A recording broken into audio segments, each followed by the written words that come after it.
So I guess our first lesson today is that firing a doctor a day makes the concussion problems go away. I really hope it's the end of it. I really, truly do. And that procedures will get better from here. But while we wait, gnawing our fingernails and hoping that this is the last we have to talk about it for a little while, we've got some Big 12 football. Hello, everybody. And welcome back to another Stupid Sports Show. I'm your host, Jim B. Yes, you've even got Angie here. That's how much of a show we've got for you. Kansas Jayhawks taking on the Iowa State Cyclones, I believe they are. I didn't know you had such an interest in this game, Angie. Who'd have known? Incredible. Let's see who we got in chat so far. We got William and Kung Fu and Logan. Glad you all can make it here on this wonderful Saturday afternoon. Oh, I know. Such a hard day you've had, haven't you? Yeah.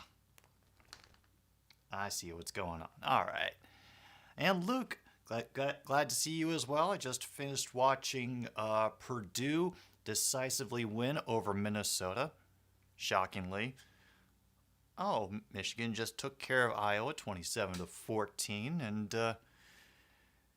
yeah, things didn't go well for Wisconsin Badgers today. Sorry about that. Maybe next time? Yeah, I understand, Luke. I understand. I think there's a few fandoms today who are very much in the I don't want to talk about it school. All right, we'll get that out of your hair. Not sure where that came from, but meanwhile, we're waiting for the game to start here over on ESPN2 as they recap everything else that has happened in all of the leagues that everybody purports that we should care about the most. TCU up over Oklahoma 55-24. Damn. Well, while we're here and waiting for this to get started, I guess I should give the thanks to the first of our sponsors this afternoon.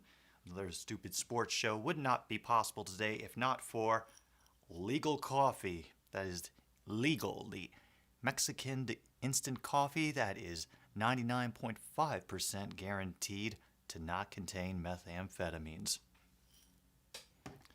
And welcome, True North. Glad to see you can make it. I think you're going to enjoy tomorrow night's Monday night's playlist. It is a fun one, and I think it's vitamin worthy. And there's Luke giving us a reenactment of how things go in the tent. I'm just waiting for that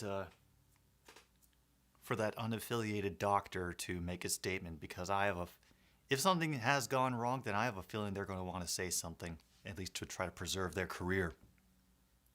But no matter right now, we're still waiting for the first of this doubleheader. Yes, a doubleheader, because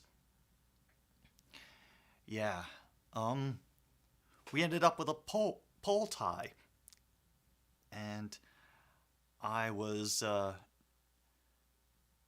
just thinking about it. I thought, screw it. Yeah, let's just do it. What the hell? Besides, it's going to be, me catching up on a couple of teams that I haven't really seen in action in a while. And, I assume they should be interesting and fun, since I believe they are both our conference matchups. And those should, be worthwhile games, but, yeah. Yeah, Wisconsin, Illinois would have been I'm not going to say an endurance test, but there would have been a struggle for me to find ways to tiptoe around. Yeah. Oh well. It's okay, True North. I think the Giants disappointed a fair number of people on Monday night. Don't worry. Don't worry. I believe in their opportunity to redeem themselves this season. Badgers play Northwestern next Saturday at 2:30. All right. Let me just, while Angie is trying to tear my arm apart. Wisconsin versus Northwestern 2:30. All right, I should be able to get that one. That seems like a game that would definitely be on over in my direction. I'll keep an eye out. Hopefully I'll be able to add it to next weekend's poll.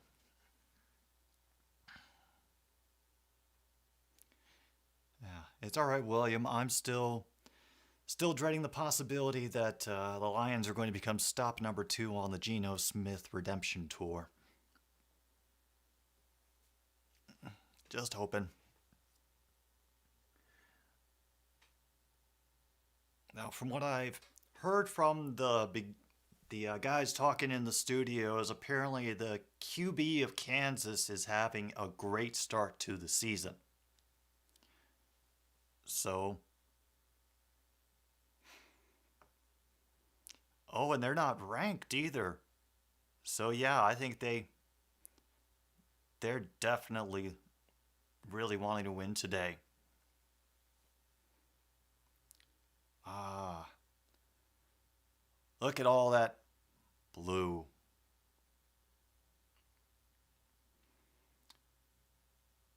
Jacoby Myers. He's still with the Patriots? Wow.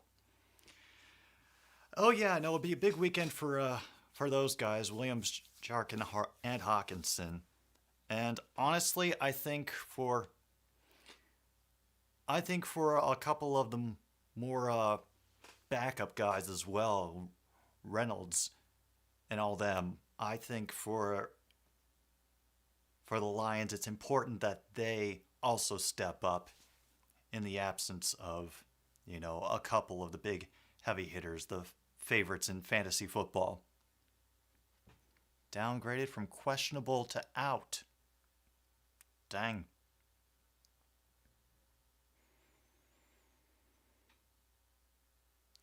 And now they go away while they take care of the coin flip during commercial break, and apparently when they get back, we will have the kickoff for you. Thank you again for your patience. Just to update you guys, I'm having a good day. I got some more Click FM voiceover stuff, and I am very excited. There's going to be some there are going to be some nice improvements coming on Monday, and I'm very much looking forward to it. Having too much fun over here. It's just nice to know people who'll do these things. Yeah. I'm also getting Conman to do some ones specifically for another stupid sports show as well. I'm just prepared. I'm just prepared to make him say some very awkward sentences. That's all. Yeah, a little too excited for that one. But anyway, oh Luke, I got two pals of mine, Jen and Ed, to just create station IDs. You're listening to blah, blah, blah, blah, blah, blah, blah, those things. And Ed is taking care of a lot more like smaller like top and bottom of the hour quick ones, and Jen has gone into full radio promo mode, which I'm really excited for. And like I said, they're both going to get their share of sock puppets. To answer your question, Logan, once again, this first game is brought to you by Legal Instant Coffee, the Mexican instant coffee, 99.5% guaranteed to not contain methamphetamines. And as well, we are sponsored by Sioux City Sarsaparilla. I can say what you will about the fact that I admit on this show that I pretty much know nothing about the sports I watch and talk about. At least it's an ethos. Sioux City Sarsaparilla. Vagina.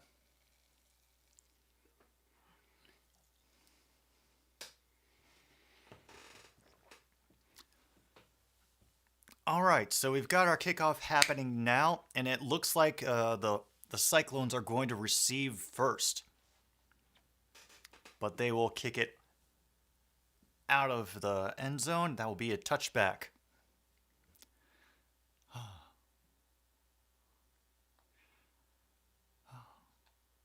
Kansas won the toss and they deferred.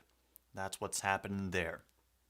So now, let's see, quarterback Hunter Deckers is coming out onto the field for Iowa State. He's got 10 TDs, 5 interceptions on the season so far. Oh, he's a sophomore.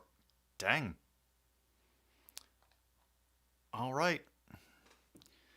Now here we are, starting 1st and 10. The crowd already making noise. We have a man in motion to the far side on the 25, and they pass to that man. And that's Jalen Knoll, who gets a run along the far sideline for 9 before he's tackled out of bounds. Fantastic. That'll be a second and a very short. Nope. They marked it as a first down. Congratulations to them.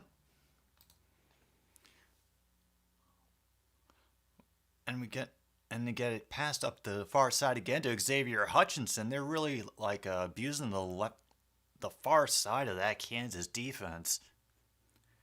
And that'll be a pickup of 6 on that pass to Hutchinson.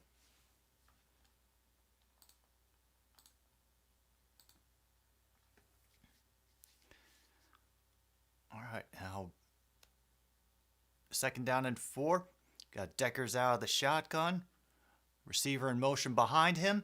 There'll be a handoff going to the near side this time. He will have the first down and at least 4 or 5 more.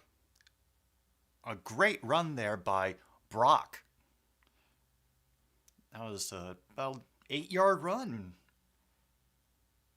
And the offensive line did a great job of clearing the way for him. Out of the shotgun, quick pass once again to the far side, 1-on-1. And that is Hutchinson again, but he's quickly wrapped up by a defender that time. There'll maybe be a gain of 5. Excuse me.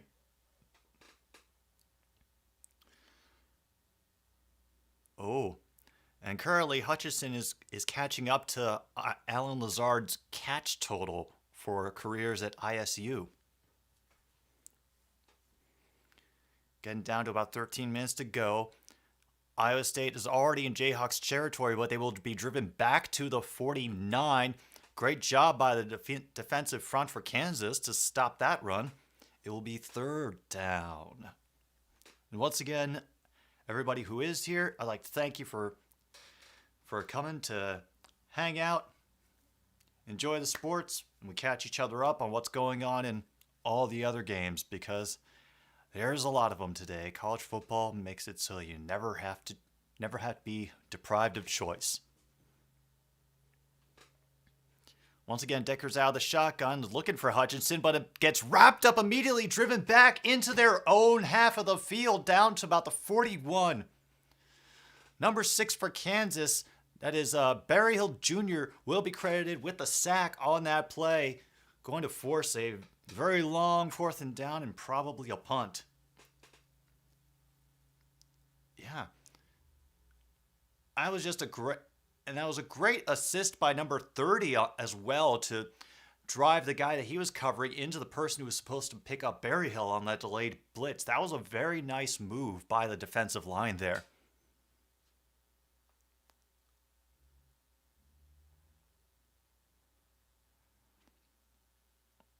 Be a nice punt by Perkins there. Down at about the 19? Oh, but now Jalen Daniels coming out on the season.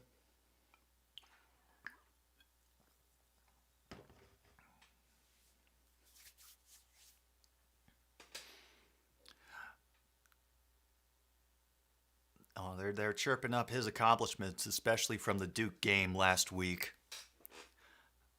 Let's see if they can impress me. Men in motion to the near side of the line. There'll be a little lob over to the close sideline. Number 11 gets knocked out of bounds after a reception to 6. That's Grimm on the reception for Kansas. Gets a little high five from Jalen on his way back to the huddle. I know, Angie. Let's see if this offense is something to be impressed by.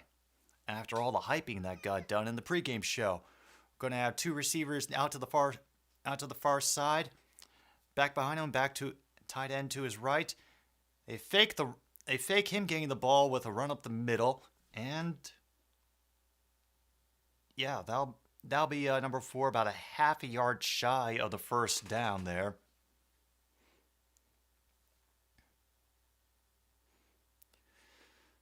All right, let's see how they're going to handle this 3rd and short.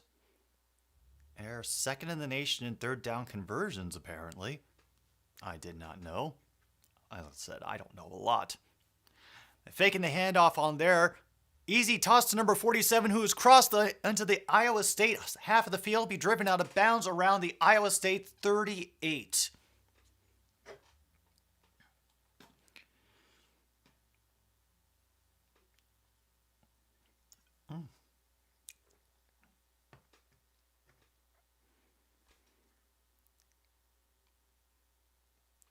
Wow. A 30-yard pickup on that catch. Nice job by Jared Casey there. And we'll be at the Iowa State 41, actually. Jalen drops back to pass, and it is batted down, nearly picked off on the secondary deflection. Incomplete. Whew. That was close.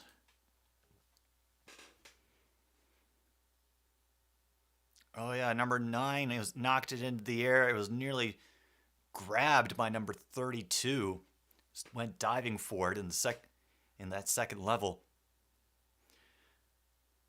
We have two backs on either side, receiver in motion behind him. They will hand off to number 4, who will go up to the far side and be brought down with a great tackle right near the line of scrimmage. That is Cooper for the Cyclones, who turned that into a no gain, maybe 1 yard.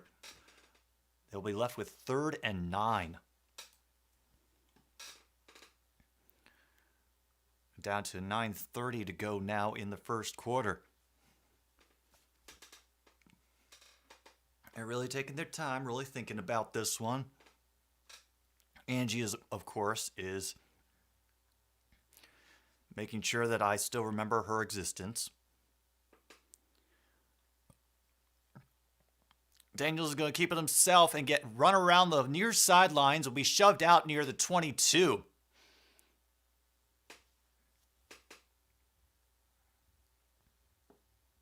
But there is, there's a flag on the play, unfortunately, and it is holding on the offense.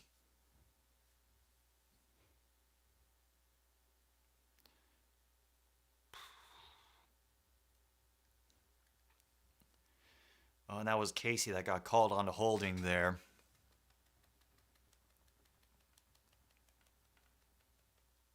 It's enough of a grab to catch the coquettish eye of the referee.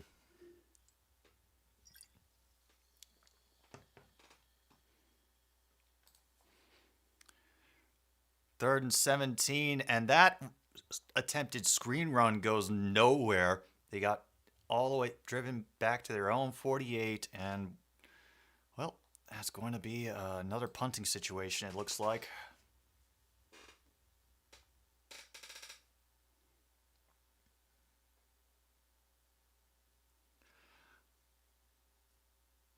Well, so far we've seen a couple moments of brilliance from both offenses, and now punting it away again.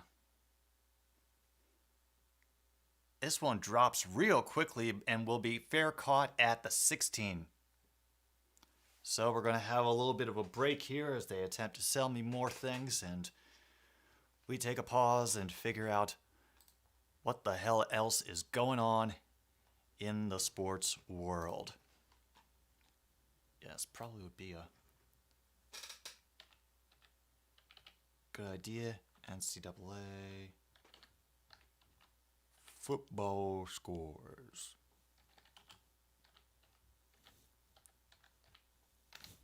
Boop.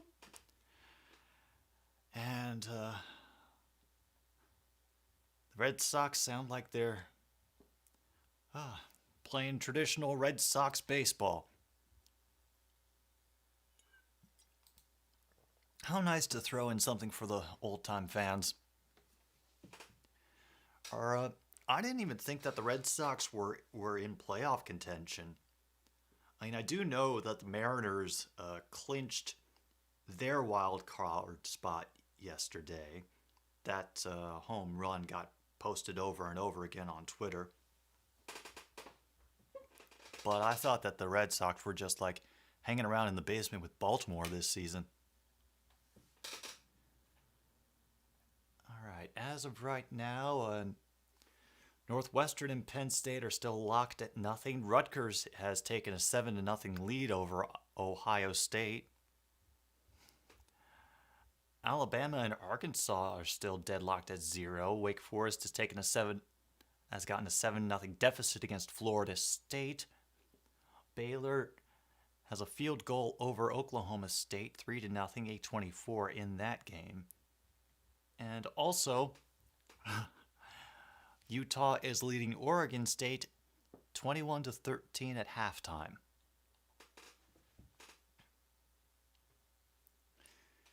So we've got a lot of low scores for the first half, and one surprising score there with Rutgers. Who would have thought?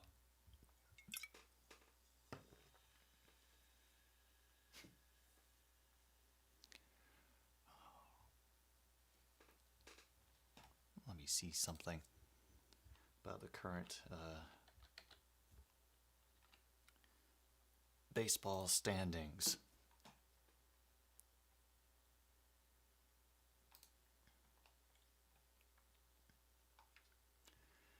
All right, let's see. The Yankees have won the East. The Guardians have won the Central. That's Cleveland for those who aren't keeping up. And the Astros have taken the AL West. And the Mariners, Rays, and Blue Jays have all gotten wild cards. Yeah. So I see, True North. So I see. Let's see what's going on in the National League. Dodgers have taken the West. Cards have taken the Central, like everybody thought they would. And we'll get to the rest after we return to the game.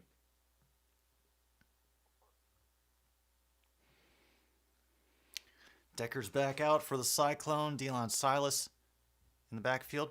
But we get a pass out to run up the near side from number 13, who will be shoved out of bounds near the 34.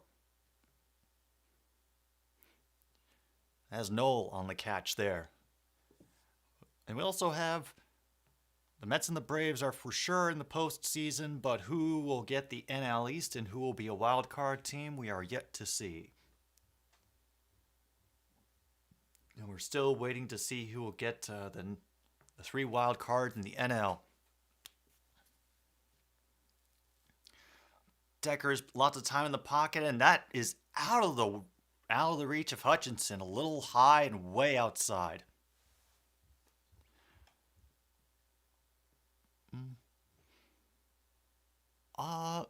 Kung Fu, I don't think it's too late in the day to make more coffee.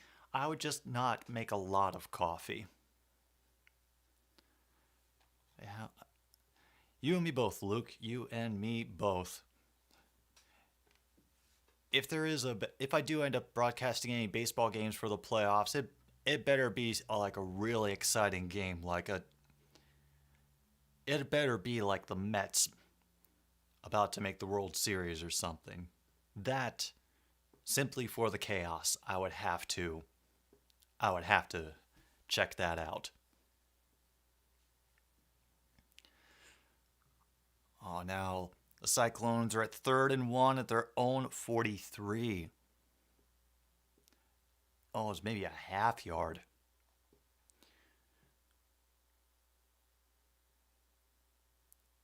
And the quarterback gets up under center for a sneak. And yeah, I could even see from there that he got enough distance, but now there is a flag.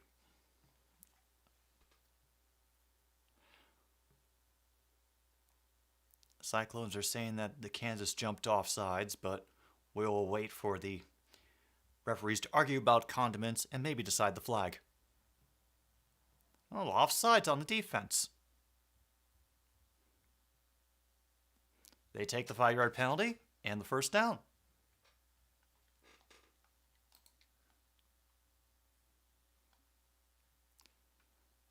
Iowa State is now up to their own 49.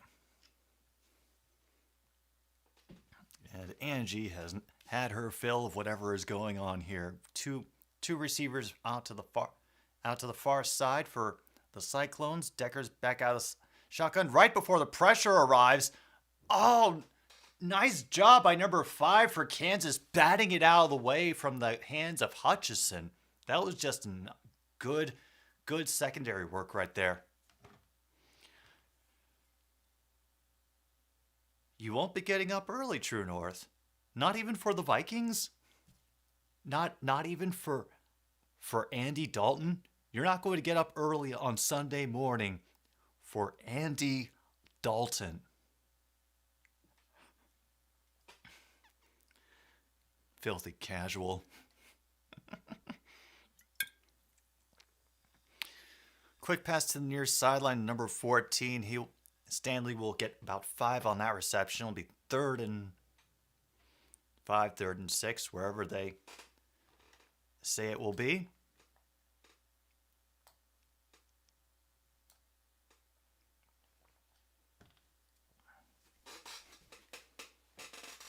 Oh yeah, no, Luke, I know you would get up for F1. But with very few exceptions, the NFL is not much like Formula One racing. Deckers with a good pass over the middle of the 13, who breaks away from the tackler and is past the 35, will be shut out of bounds near the 31. Lenny Moore on the reception there, so it's fresh set of downs for Cyclones. Chains get moved, and the finger pointing starts in the secondary.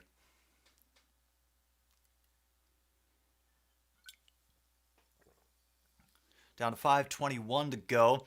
This will be a faked run that Deckers will keep and barely get back to the line of scrimmage. Did not help.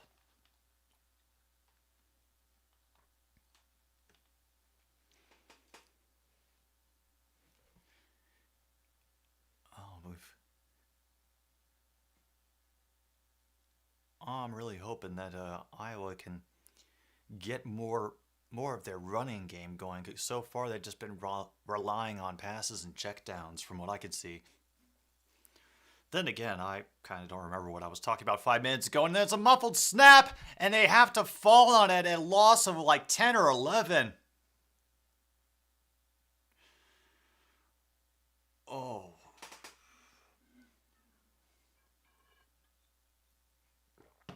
Wow.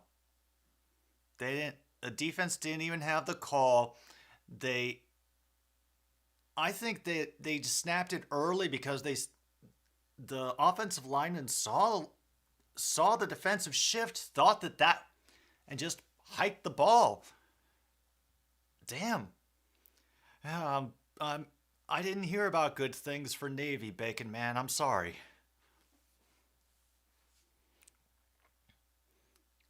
Once again, Hutchinson, he's got a bit of a screen, but we'll get back up. We'll gain back about 14 yards of that 20 that they had to do. Now what do they do? It's officially listed as a 13-yard pickup. I don't know how much confidence they have in their kicker. Nope. Their offense is staying on the field. They're going for it on 4th and 7.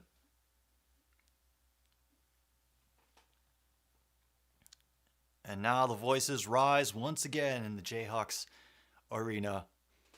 Empty backfield out of the shotgun. Deckers finds number 14. Be down about the 30. Move the chains. Oh, wait, are they further? Because they just said they were in the red zone. Nope. Yep, he got down to the 20. Someday I will learn to read those numbers upside down, but today is not that day, folks. I apologize.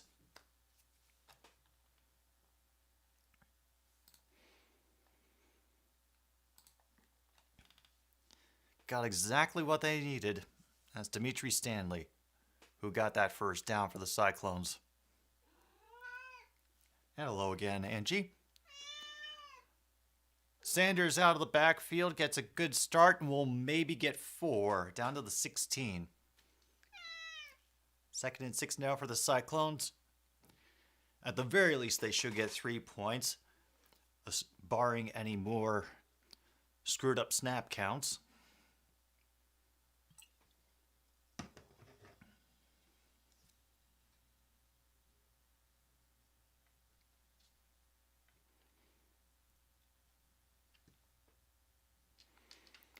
Oh, apparently the Cyclones have the worst offense in the Big 12.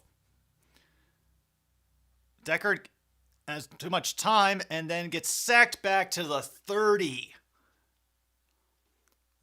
Loss of 14 on the play. Ow. And the clock keeps running right down to like 1:30 now. Let's see. Oh, score alert, and Alabama scored. Yay.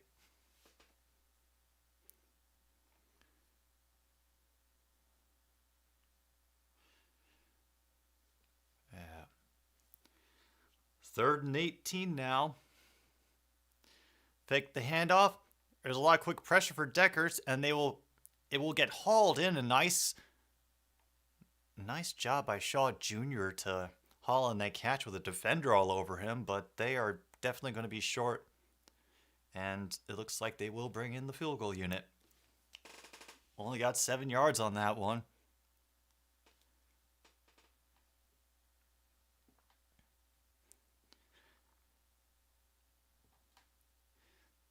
Jace Gilbert is going to kick this from 38. He is 5 for 5 for field goals on the season. His long this year is 39. Oh, doinks! Doinks off the right upright. Oh, man. Like, it looked like it was just going to be a nice, easy kick, too. Going to curve just right inside the right upright, and then, dong. We're still scoreless with 29 seconds to go.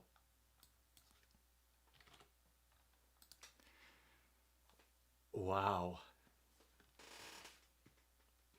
Oh. Well, it may not be high scoring, but at least we've had some entertainment so far. Let's, just for the sake of my own sanity, yep, Ohio State has tied up Rutgers, and Northwestern and Penn State still locked at 0. And just for you all to know, in case you hadn't seen the schedule, I will be going live for the Bills-Ravens game tomorrow. I know that's the big national game, but I figure I'll do it for everybody who's stuck in the other markets and don't want to watch any of the smaller games. Unfortunately, that means I'll miss whatever is happening with both the Jaguars and the Lions, but I'll do my best to keep up.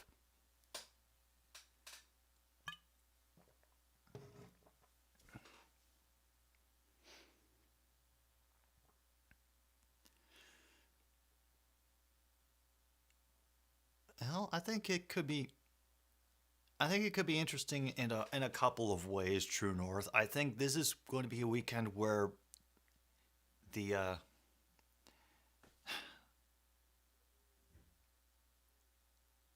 now that the first few weeks jitters have gotten out of the way, and we're getting to the part where the rosters are going to have to start tightening up, due to injuries and cohesion and or lack thereof. I think those are all noon games. Yeah, I saw those were a lot of the ones that I saw when I was checking the broadcast map.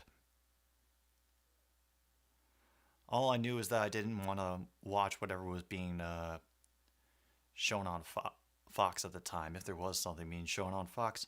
I don't know, but I also kind of didn't want to compete with other streams that were going to be happening.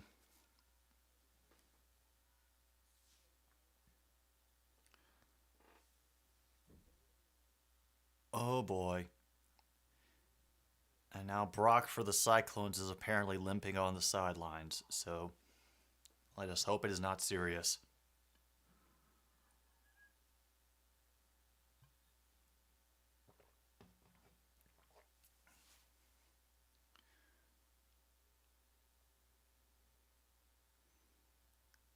Daniels to Bean.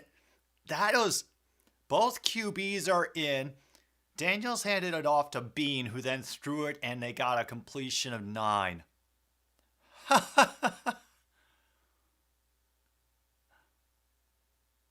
Wow, okay, that was cool.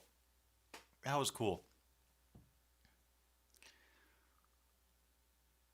Oh, dear. Sorry to hear that, Luke. Oh. Wow. First quarter's over and still 0-0 in this game. Dang. Well, we'll just update this to quarter 2 and hope that we can update the other numbers later.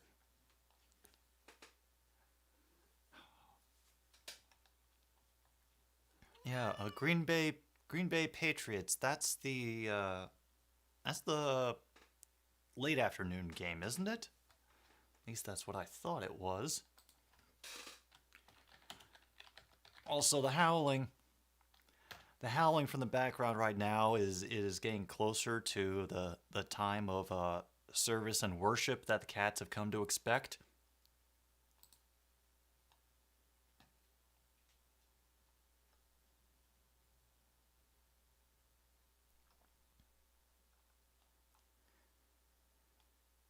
Yeah, Seahawks Lions is at noon. Jets Steelers, which, for the return of Zach Wilson, that'll be fantastic. Yeah, Patriots Packers listed at 3:25 tomorrow. Oh, I understand, Luke. Oh yeah, and then there's Broncos, Raiders, and Cardinals, Panthers, and all the fun stuff.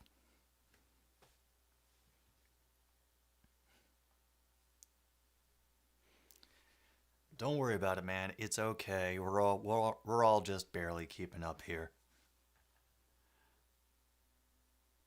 Ooh, Commanders Cowboys at noon. I bet that's going to be an absolute barn burner of a game.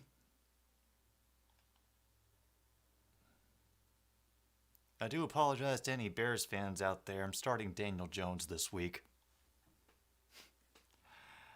It just seemed like the right thing to do.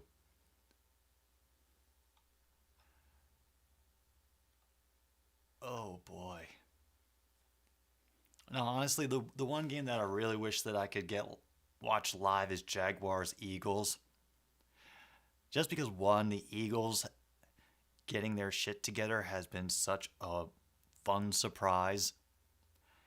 And if the Jaguars could steal this game from them, like the AFC South would be a nightmare. Oh, wait, I'm starting Geno Smith? Shoot, that wasn't what it was supposed to be. Huh. Oh, well, maybe I'll get that fixed before tomorrow. Maybe I won't. Oh, well, yeah. Kung Fu is definitely looking forward to the showdown of the century between Cooper Rush and Carson Wentz.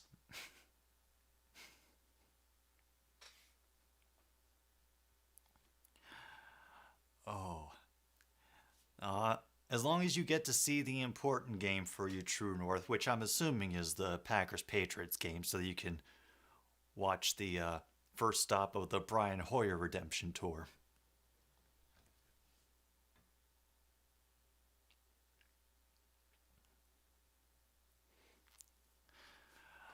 Back in Lawrence, Kansas we go.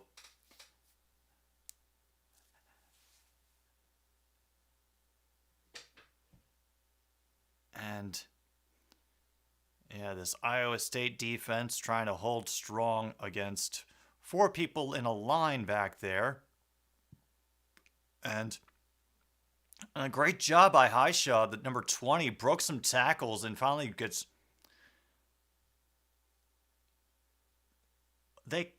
They claim that he fumbled the ball. All the refs are saying, no, he was down, he was down.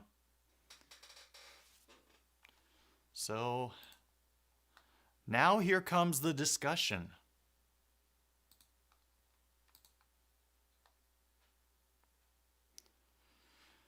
Oh, first down for Kansas. With a triple I formation, I have not seen that in a while.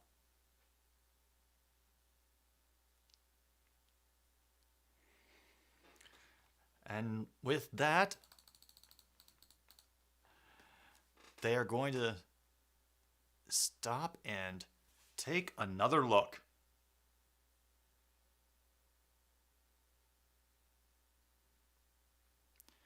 And here come the boos from the Jayhawks fans.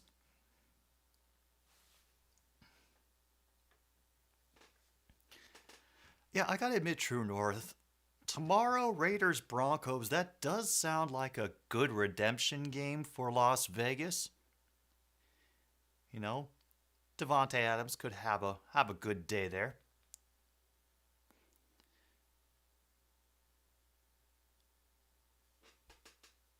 And maybe the Raiders can show something out of that vaulted defense.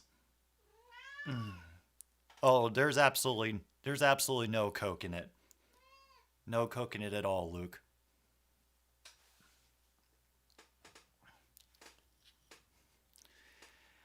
And I was about to just add a line to that bit, but I really, really do not want to get arrested or slapped with a lawsuit, so it's going to stay in my head.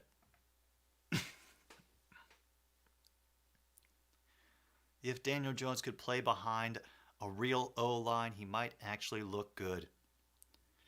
Yeah, true of a lot of QBs. Unfortunately, there are a number of teams that neglect the offensive line. Yeah, we'll just say that the Adeline thing was the pun.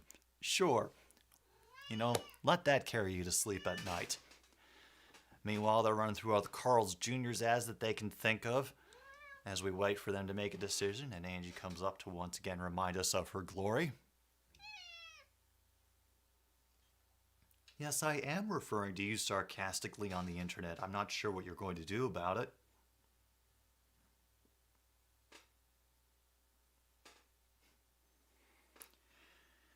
You've got at least another 35 minutes until it is the most important time of the day, Angie.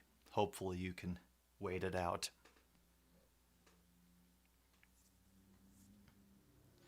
Nope, she obviously cannot. She has taken my mouse hostage again.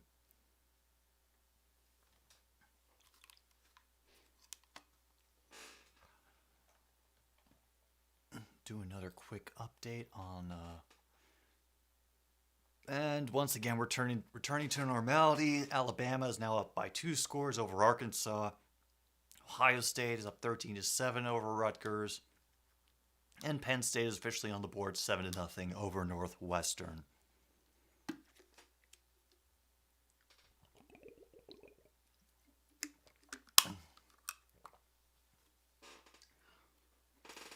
Don't worry about it, Luke, and the odds are good that I'll probably have forgotten about it by the time I'm off the air tonight, so just get used to disappointment. Oh.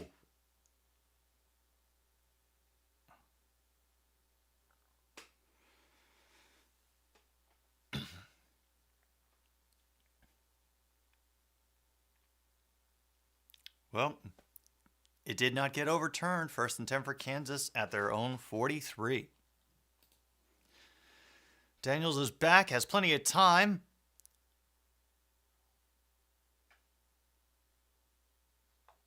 And then a flag comes in very, very late. I'm not sure I agree with that either, because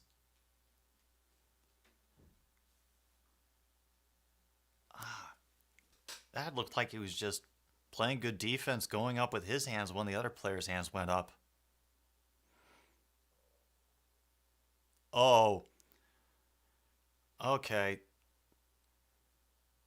Oh, that was why. Because he got his... I think it's because he got his face up into the guy... hands up into the guy's face and just shoved his head away. I think that might have been what the call was for.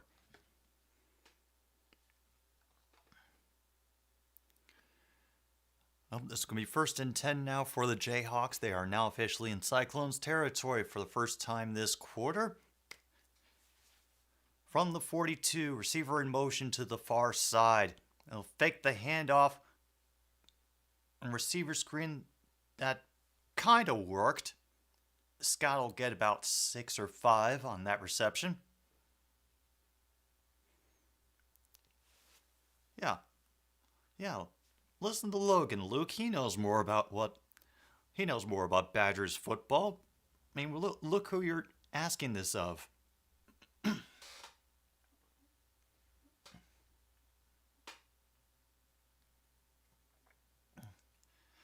Oh, don't worry, True North. The refs have had their moments. You're just. Let us say you are a blessed individual, in a way. Daniels gets chased out of bounds. After that run, maybe picks up 3.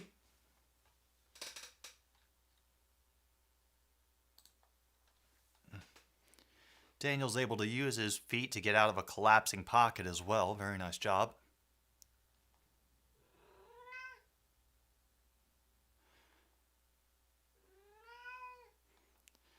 A 3rd and 3 now for the Jayhawks. Who is Paul Christ? I do not know. Very true, True North. All those who worship at the altar of the duck are blessed. And we pitched out to number 4, who will now be outside, down inside the 10. Finally tackled at the 5. That is Neal for the Jayhawks, who got the quick pitch on that run out to the far side.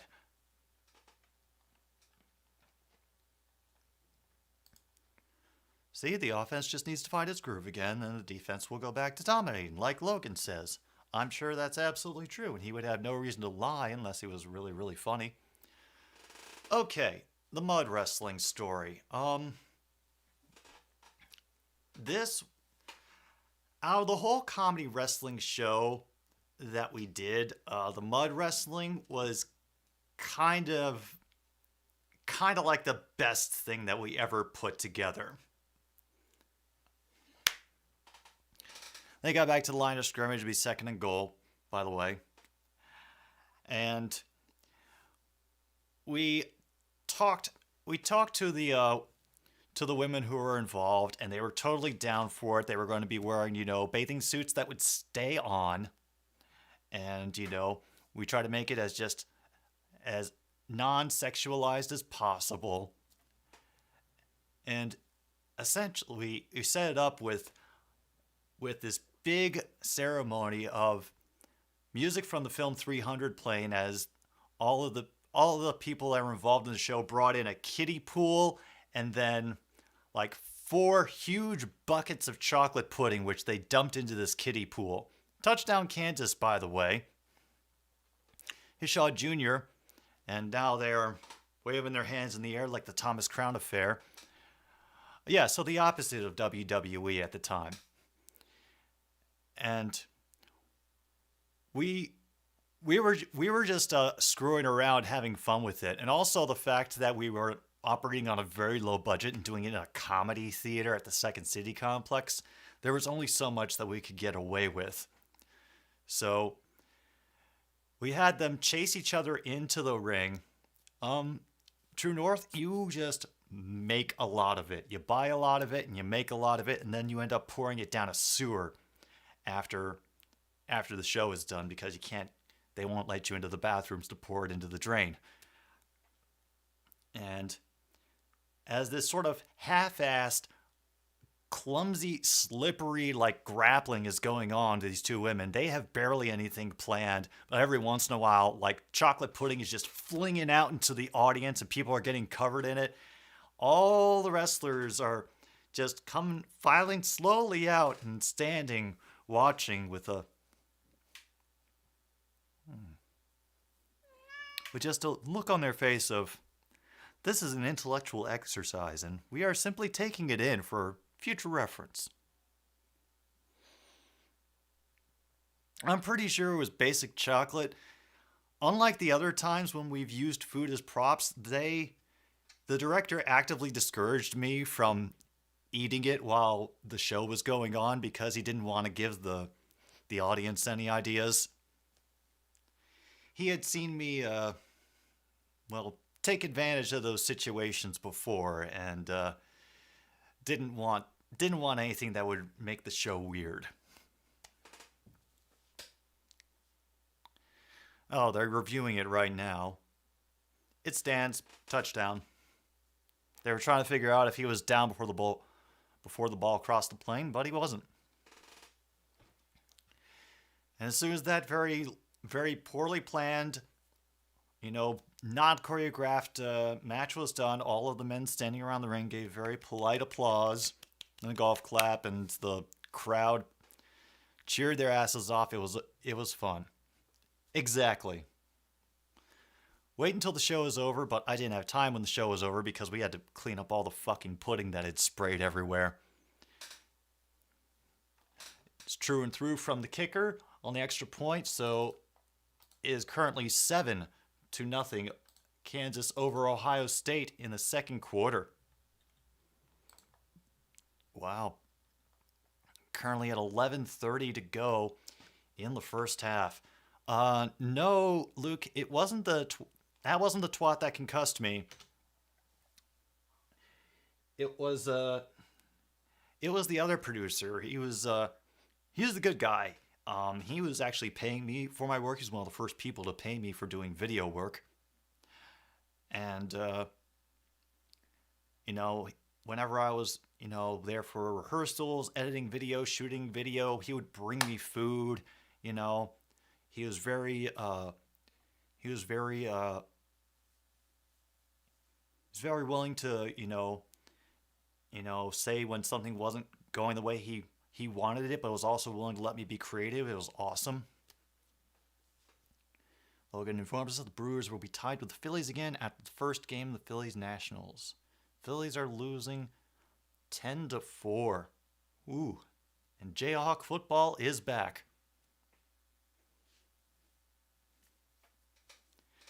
Yeah, I'd say if the Jayhawks can win today, that they will start getting a little attention, I think, from the pollsters. Oh no. I think the thing that he was worried about the most, there was this other show that had been running for a while at the same theater, and it was a church service. Basically, it was a sketch show that parodied a church service, and they would do like include different lessons and do different sermons every week. The week that I went to see it, they actually had a rabbi who was sitting in for the usual priest because I think the priest was getting an audition to the Second City ETC stage, which is like the AAA to the Second City main stage. Anyway, one of the recurring bits they had in this show was reverse transubstantiation. Whereas, anybody who knows transubstantiation is the process by which, the flesh of Jesus Christ was magically transformed into the little cardboard wafer that you put in your mouth for communion. Well, they would do this bit called the reverse transubstantiation, where through some sleight of hand, one of the believers would put a wafer into his mouth and then would spit out the flesh of Jesus, which was essentially a sloppy Joe mix. And when you went up for communion, you could have your choice of either the traditional wafer or the actual body of Christ. And so when I went to see it, I apparently was the first person to ever actually take the actual body of Christ. I mean, I asked. I said, "It's all right if I dip a little in this," and I just popped it into my mouth, and there is a whole bunch of screams from different people, and just jaws agape from the actors on stage that somebody had actually bothered to eat the sloppy Joe mix that had come out of a performer's mouth. Yeah, it was a fun effect, but it definitely overtook the show. And the only thing that they could really add to it afterwards was the true believer guy who did the trick just raised his hand at some point near the end and said, "Hey, you remember earlier when that guy from the audience ate my vomit? That really happened." So yeah,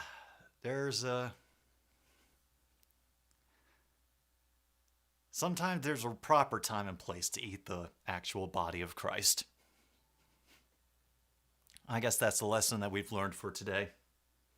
If there is a lesson to be learned in that, I don't know. I'm just trying to keep things going until this next commercial break ends. Yeah, don't get me thinking about that, Logan. I'm already sorely tempted to try to restart the first brunch of the apocalypse and do a fake church service every Sunday. But I would have to toe the line very, very carefully. I know I would. Because that inner smartass in me,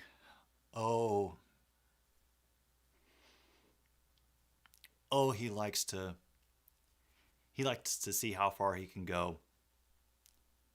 So I would have to figure out a very perfect way to do any church services of any kind. Although I technically am an ordained minister in the Universal Life Church, I'm not sure I could carry that over into a video project.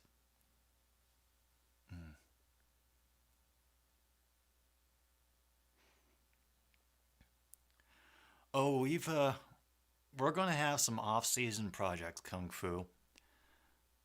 We are going to have some fun. In fact, I've already got a couple of different things lined up that I know I'm not going to be able to take care of until the weather turns nice again, specifically of the way I want to do them. But thankfully, you don't really need to be outside to dye clothing. All you need is a good pot and hopefully cats that won't jump up on the oven while you're trying to do it.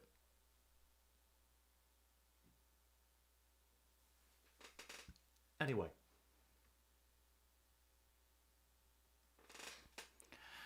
Oh yeah, no, that's the first thing that came to mind, honestly, Logan, was the church lady from Saturday Night Live. as much as I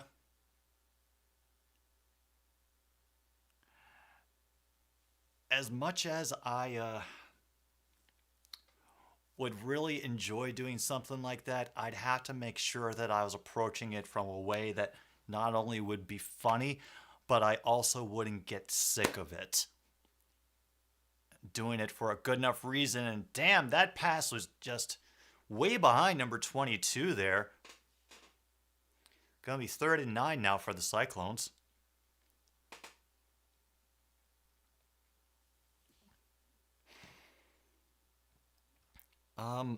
Luke, I have no good answer for that. I really don't. Well, we're down to 3rd and 9 now. We got our 2 receivers on the far side. Back to Decker's right. It takes out to number 22, but he's going to be taken down very close to the line of scrimmage. Maybe get a yard, and the Jayhawks defense holds again.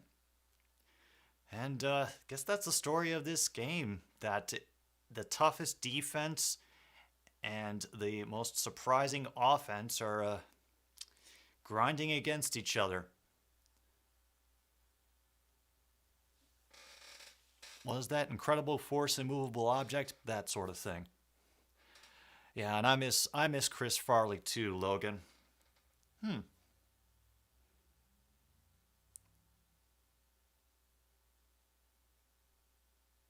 Uh-oh. We might have a flag. I think they ran into the return guy before he had a chance to catch. Oh, yeah. Just a bit too early. He knows it, too. He knows it, too.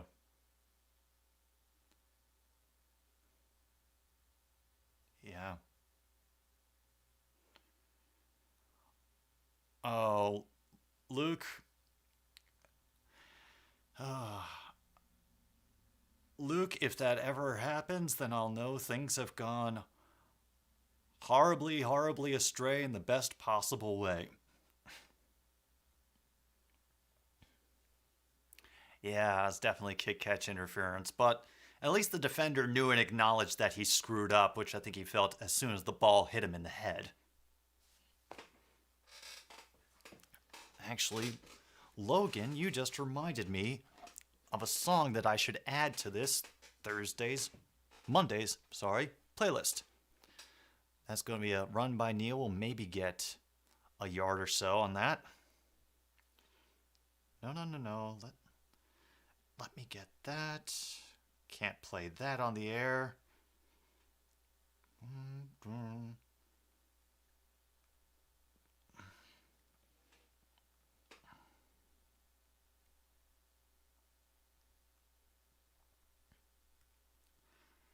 Oh yeah, we're adding that.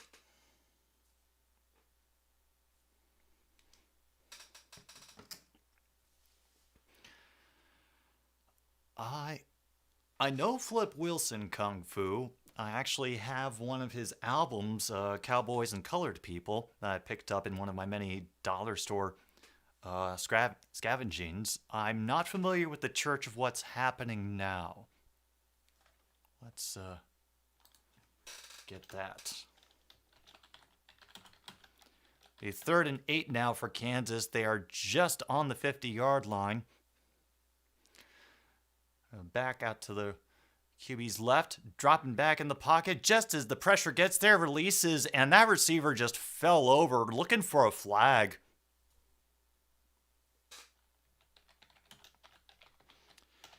If that was interference, then he got away with it very well, because from my end, meanwhile, there is holding on the offense, but the penalty will be declined.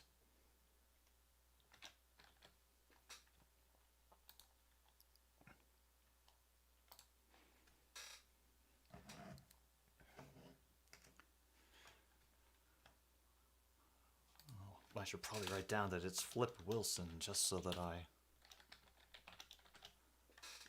get that correct. Oh, thank you, Kung Fu. I'll check that out.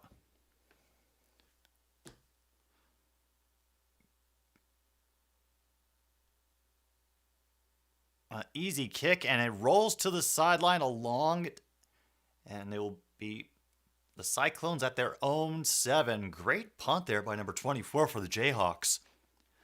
Logan? Soon.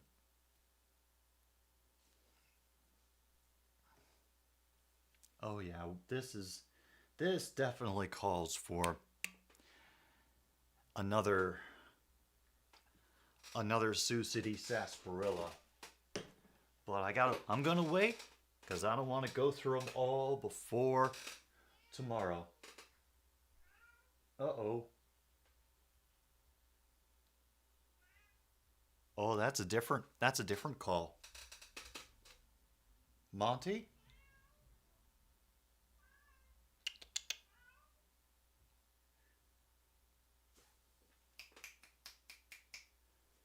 You want to come in?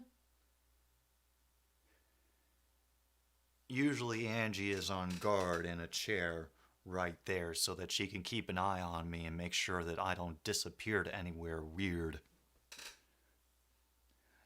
And so it kind of scares Monty off from coming in here now. Maybe we'll get lucky. Maybe we will. Besides, we've got another game to go after this one, so there's still plenty of time for both cats to make appearances on camera. Don't worry, it could still happen. All right, back we go. I think it's definitely a good time to check up on the scores again. And now it's starting to sound like an Ohio State game. They're up 21-7 with just near the start of the second quarter.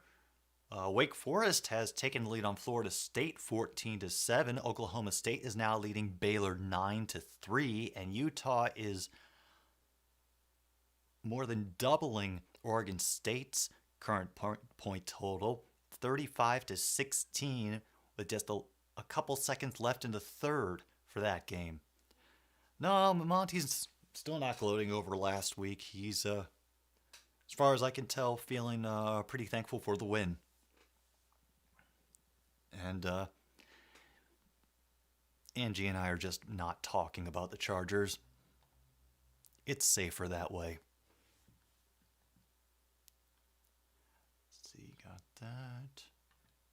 Oh. Oh, yeah. Oh, that sucker's definitely got to go in there, if I haven't already put it in. All right, we'll wait on that. We will wait on that because they're giving us all sorts of updates on the television. North Carolina is currently leading Virginia Tech 21-3.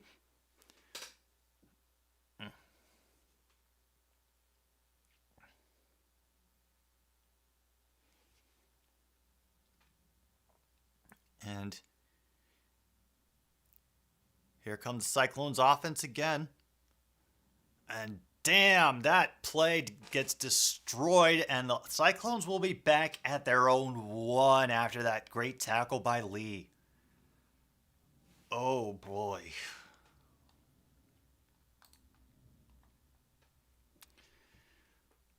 Yeah, I understand, True North.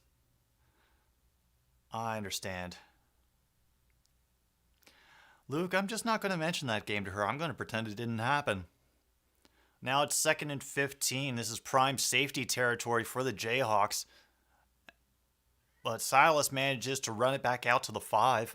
So they'll have a bit of breathing room back. It'll still be 3rd and 12.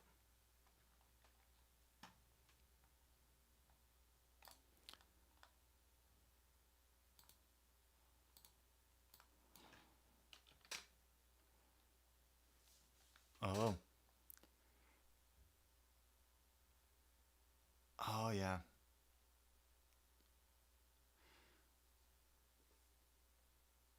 Ooh, 2 of 16. Oh. Oh, and an interception. A great leaping catch by number 2 deep in Cyclones territory. That was just great athleticism there. They were looking for Xavier Hutchinson, I think.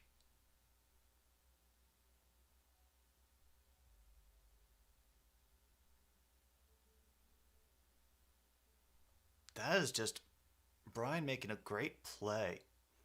Like a fantastic catch. He leaped so high to grab that out of the air. Whew.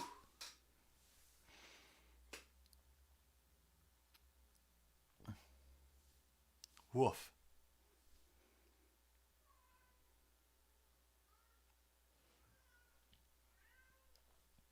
And now begins the explanations on the sideline. Can the Iowa State defense hold? Oh, nearly tackles him, but then gets dumped off to number 13 on the near sidelines, and he will get a first down. But there is a flag that has been thrown, I believe. Yep.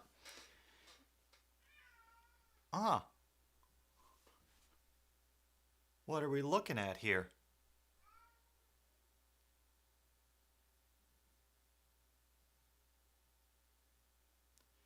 An eligible receiver downfield. Damn. Blows up a great play. But apparently 83 was not reported as an eligible receiver. Damn.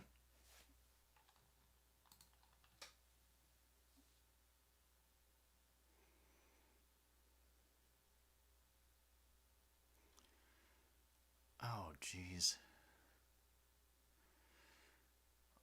And now the whistles just stop everything. Previous play is now under further review. Oh boy.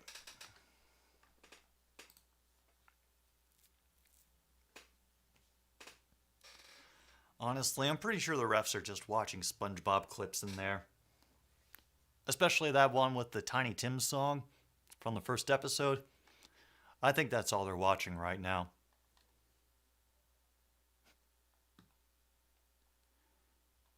All right, all the other scores holding solid. Oh, Wake Forest is now up 21 to 7 over Florida State. Still have 11:15 to go in the second quarter of that one.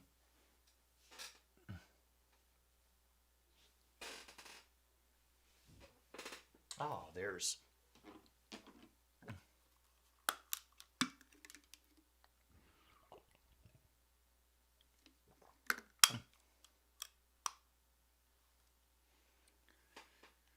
So he caught it behind the line of scrimmage. So he was never downfield. Does that affect things? Okay. I am confused. The weird thing is that this was all happening on the same side of the field of the official that threw the flag. So if that's what negates it, it's just a brain fart moment on the part of the ump.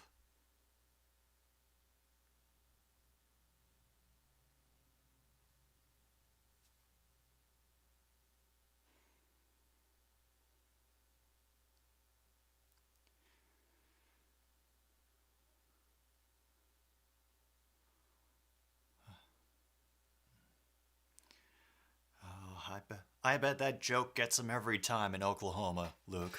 Every time.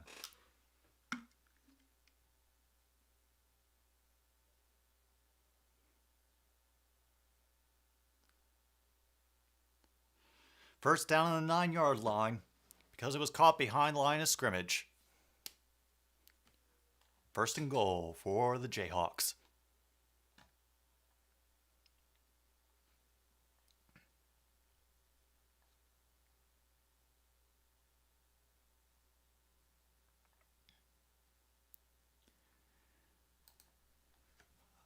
All right, here we go. Out of the shotgun is going to be Daniels. And now we stop again for a timeout.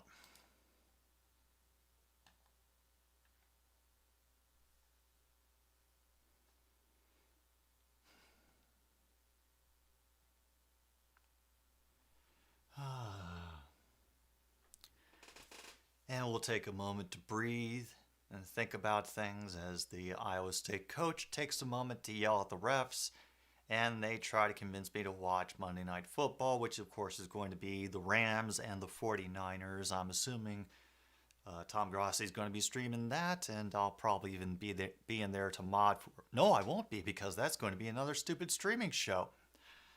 See? I have no idea what day it is, or where I am, or where I'm going.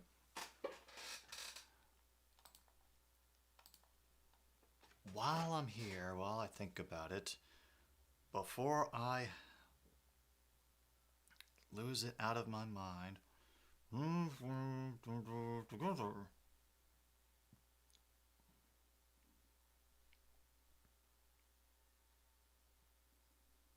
Come on. Save, you little bastard. Don't worry about it. This is me trying to get one of your requests in. I knew it was there. I knew it. And now it is in the playlist. I told you all, it may take me a while, but I'm going to write them all down, and I'll do my best to get them in as the weeks go on.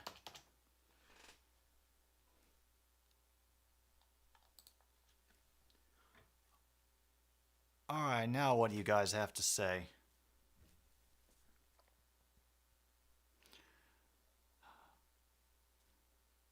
Oh no, they're going to look at it again!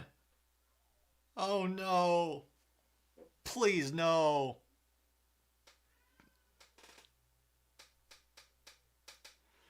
Oh... Yeah, I got you, Logan, I got you. No, reboot's not gonna help. I think I need to restart in safe mode, and that's not happening until at least tomorrow morning.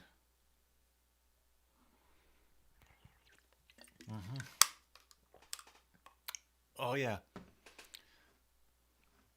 Yes, this is what all the fans show up for, was the scintillating and intricate reviewing the play action on the sidelines. Oh.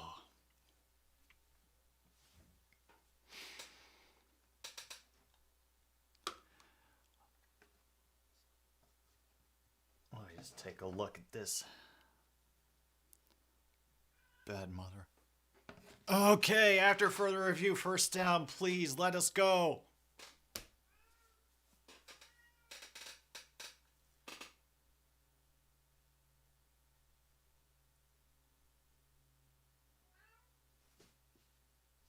All right, let's try this first and goal from the 9. All right, Nationals beat the Phillies 13-4 in Game 1 of their doubleheader. And the Brewers get a little bit of life. They run the option. Daniels keeps it, and we'll get down to about 3.5 yard line.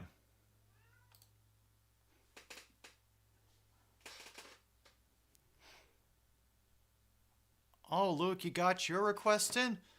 Ah, there it is.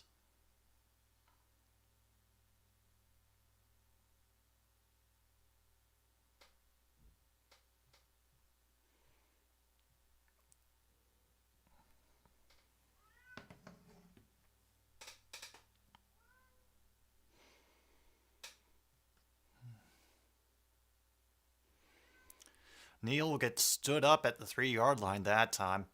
Definitely not getting in. Bryce Young is hurt. Oh, yeah, that is no good. And oh boy. I was waiting for someone to request this.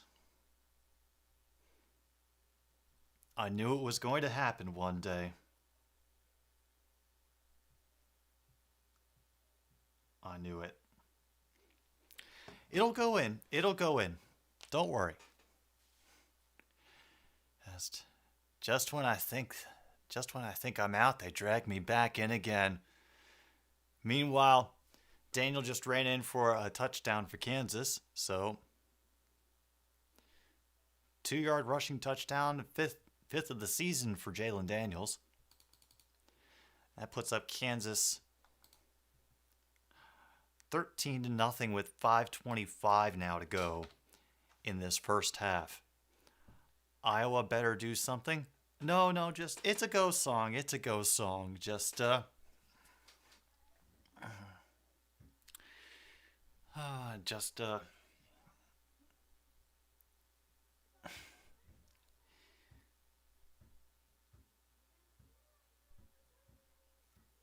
I'll explain on Monday night. And I promise to explain in a way on Monday night that people will enjoy. It may take a bit of technical setup and a little bit of rehearsal, but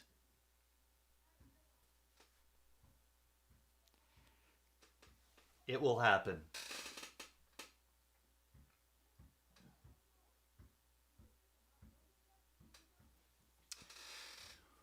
We might have to, we might have to start messing with the effects on this board as well. Oh, not sock puppets yet, True North. Not sock puppets yet.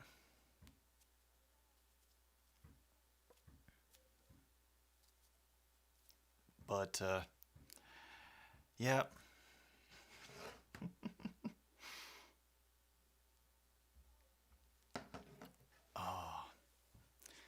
I'm excited for it now. Y'all are going to get a treat. Y'all are going to get a treat. It's scaring the fuck out of me, but y'all are going to get a treat. All right. And now Carl's Jr. is yammering on about how math is boring and we should all go shopping at Carl's Jr. for their $2.99 plus tax hamburgers.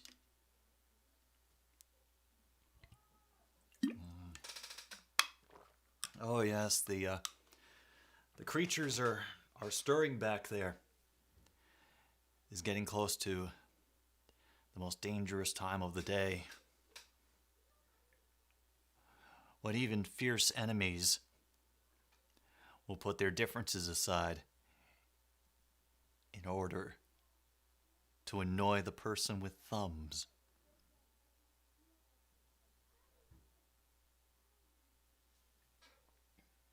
Oh yeah.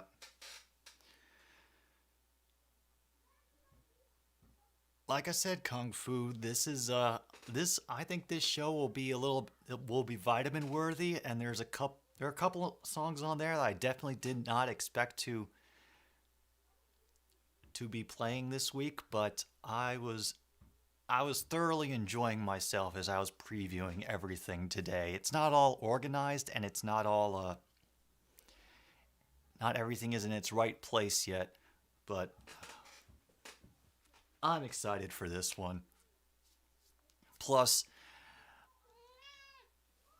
oh, there you are, Angie. Yeah. I've just been thinking about just some other things that I'm going to be adding to the stream just for, once again, quality of life improvements. I got some technical updates that I'm going to now fold in as far as the show goes. And yeah, I just got a lot of good things that came all at once, and I'm trying not to get too overloaded about adding them all at once. And yeah, of course we'll always have Angie, but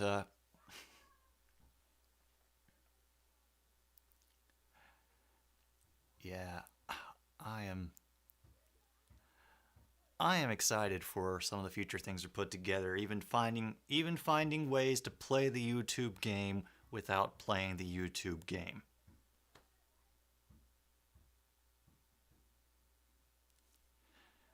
And I hope that you will find them enjoyable I'll just hope you find them enjoyable. What do you have to say, Luke? Thoughts on Brandon Staley as a coach?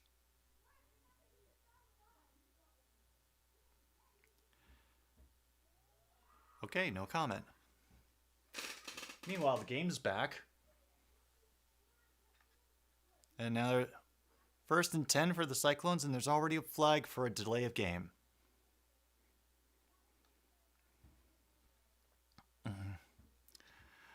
Oh, I am not good.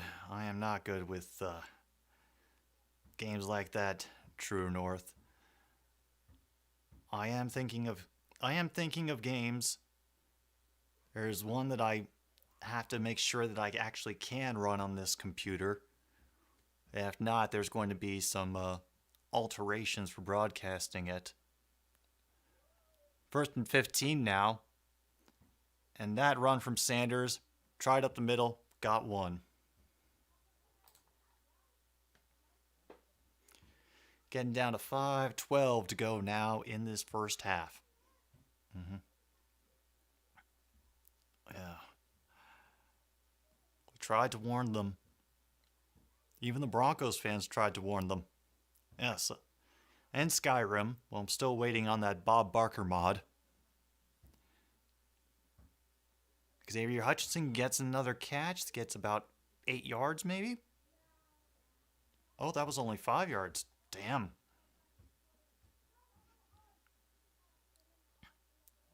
Full 3rd and 10. There comes the howling and the whistling and the banging and the banging.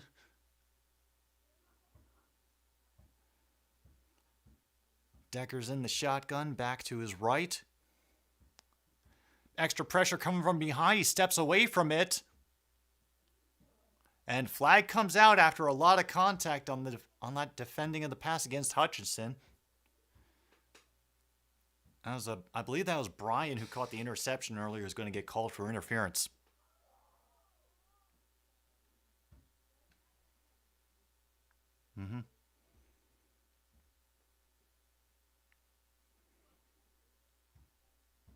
Yeah, right around the waist.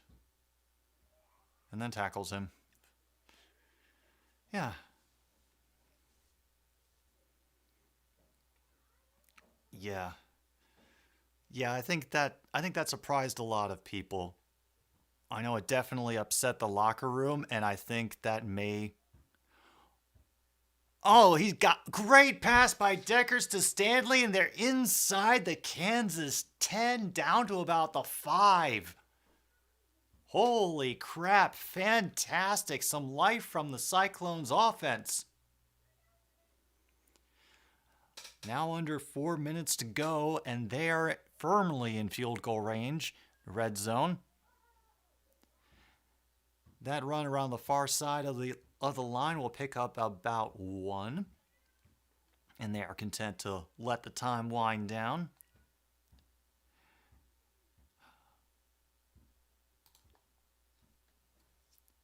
Second and goal now, and the cheers start coming up again. And you got, that's Hutchinson, who's out in the slot to the left. And movement on the Cyclones line, that will be a false start. And that's how you waste a good opportunity, folks. What? I don't even see Monty in here. What are you howling for? Y'all are hearing that too, right?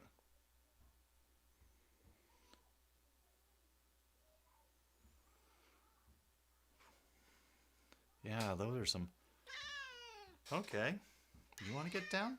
You can get down. Do you need to go dispense justice? Deckard rolling out to his left is overthrown way high for any receiver who was over on that side.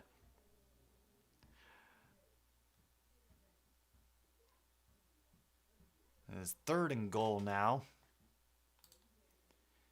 It is 2:54 to go after time stops with that incompletion.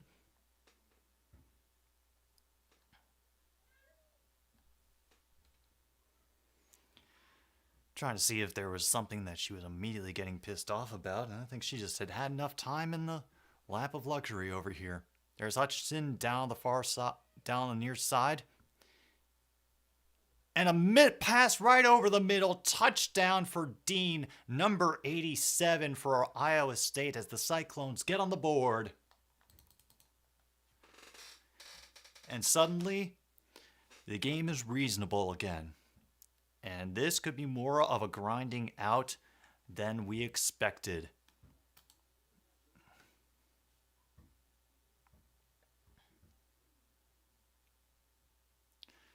Oh, and Luke is making bets again. So he made a bet with M in the Grossi Posse Discord server. They dorped the snap. Oh my god. He got in from a failed extra point. And it becomes a 2-point conversion. Damn. Wow. Nice job by Clark to just get in. Let's see. If Carolina fires Matt Rule this month, she can compose a tweet for me. If he is employed come November, vice versa, what do you think my chances are? Oh, man. I think unless something goes... I think things have to go terribly wrong. I think if Carolina doesn't win another game this month, I think Matt Rule is out. That's the only way that I think he can get fired. I don't think Josh McDaniels is going to go, honestly. They can't have that look of losing a coach so early in the season in 2 years in a row. Then again, it would be a question of whether Mr. Davis, cares about such things, and it might not affect his standing at PF Chang's. So we'll see. Yeah, I think your chances are good, Luke. I feel bad for the Panthers fans, but that's currently how it's shaking out. 14-8. Man, I hope that extra point that they gave up doesn't come back to bite Kansas later in the game. Daniels out of the shotgun pitches the option out to number 4, who will gain about 12 on the ground before being brought down near the far sideline. And the chains will move as the clock ticks down below 2:40. They are now at their own 38. All right. There's the Iowa State coach talking to the umpire again. For what reason? I don't know.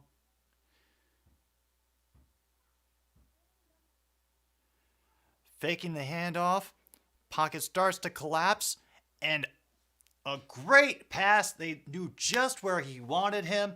That is complete to number 11. He gets out of bounds on the near side of the field. Clock keeps rolling. And there's another first down. Oh, Zach Britton has been put on the 60-day IL for the Yankees.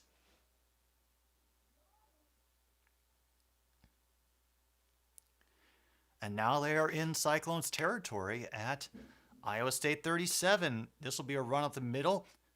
They're able to dodge the first level and get out to the second, pick up about 5.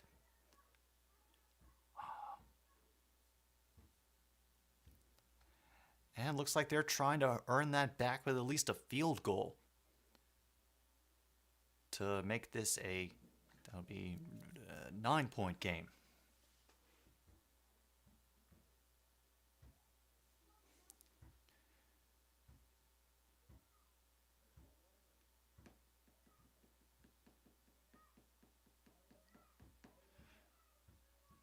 Second and 5.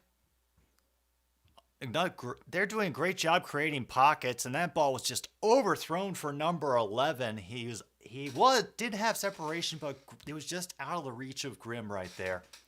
And that's going to stop the clock at 1 minute precisely. Yeah, he had all the space, all the time, and just Either the receiver was a step behind or he overthrew it a little bit. Just that much. Be 3rd and 5 now. They're at the Cyclones 32.5. Call it 33. Out of the shotgun. Feeling a little bit of pressure and has to throw it into the Iowa State sideline. Incomplete again.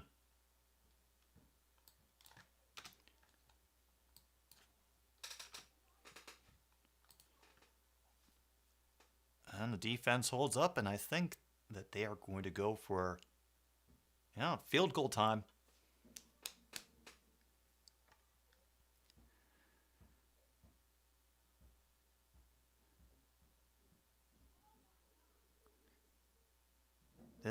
Their kicker has a career long of 50, and this will match it to make it a 9-point game. Demoralize the Cyclones before the half. And the kick goes wide right. Damn, they were going from the left hash as well, and it got shanked right. Had the distance too.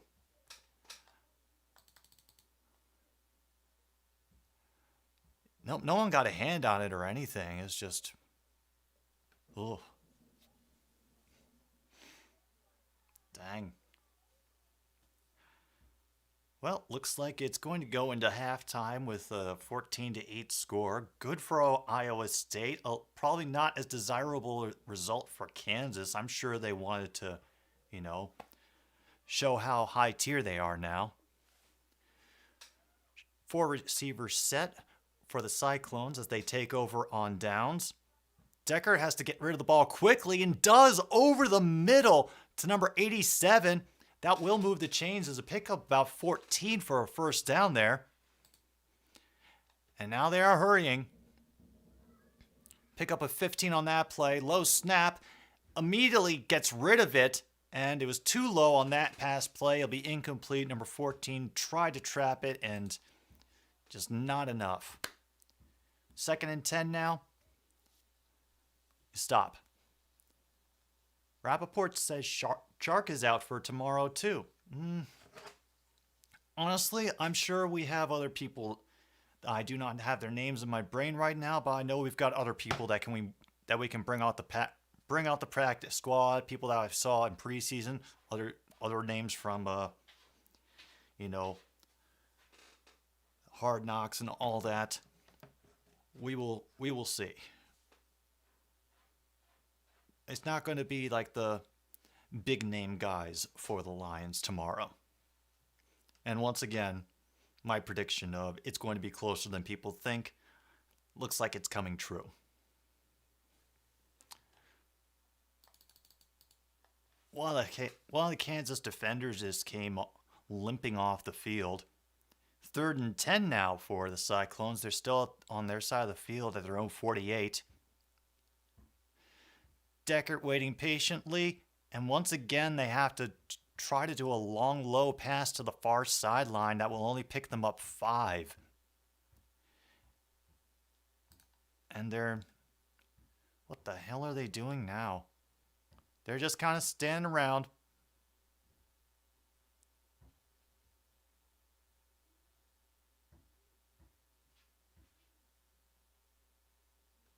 And now they've called a timeout with 3 seconds to go.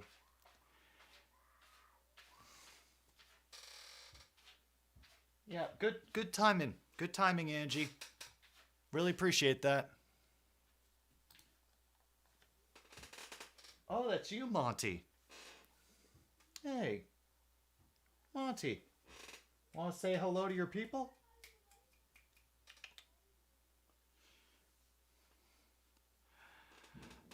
Apparently he does not. Sorry, folks. Maybe later in the evening, after he's recharged his social battery.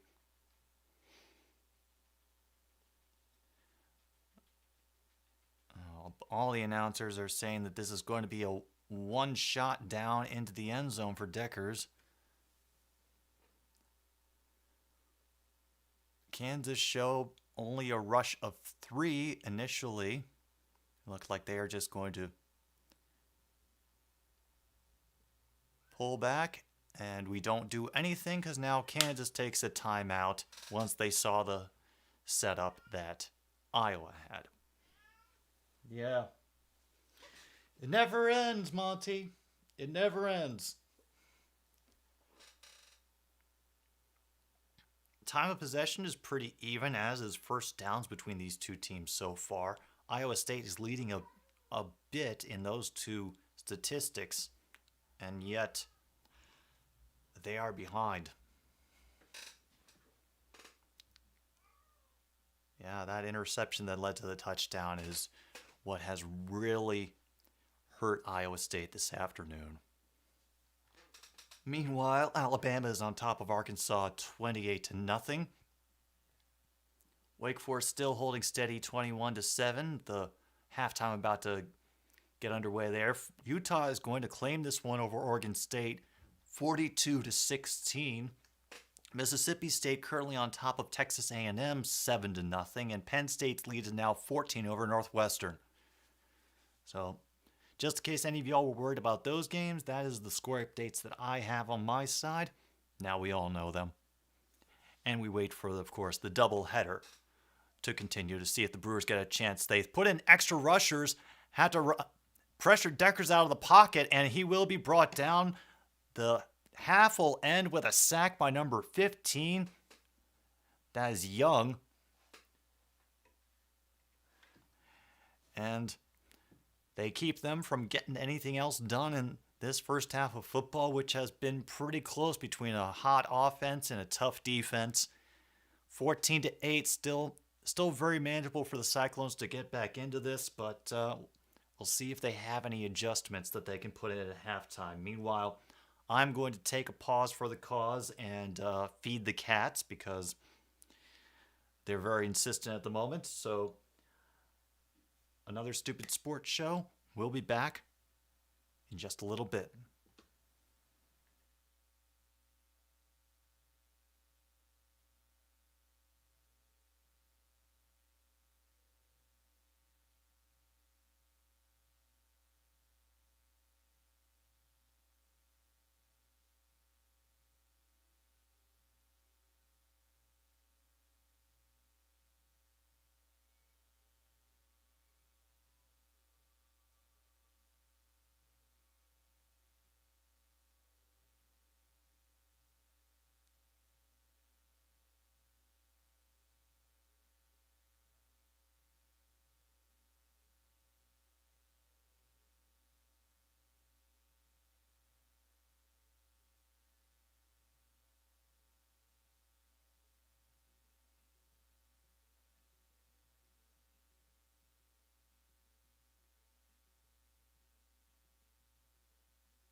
make sure everything else is set up the way I want it. Blah, blah, blah, blah. Reset that. And do I exist? I exist. Hooray. Fan-friggin-tastic. And Geezer is here as well. Don't worry, Geezer. I saw your request. It is in the queue. Oh, I think more than a few people will get a kick out of that one, Geezer. Thanks for that. I appreciate it.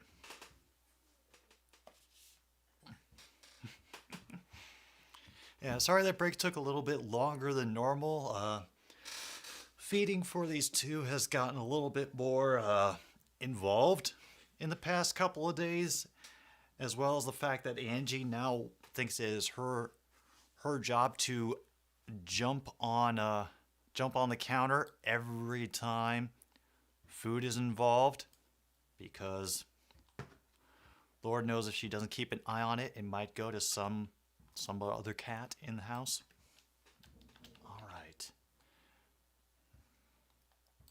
All right, True North. I've got those.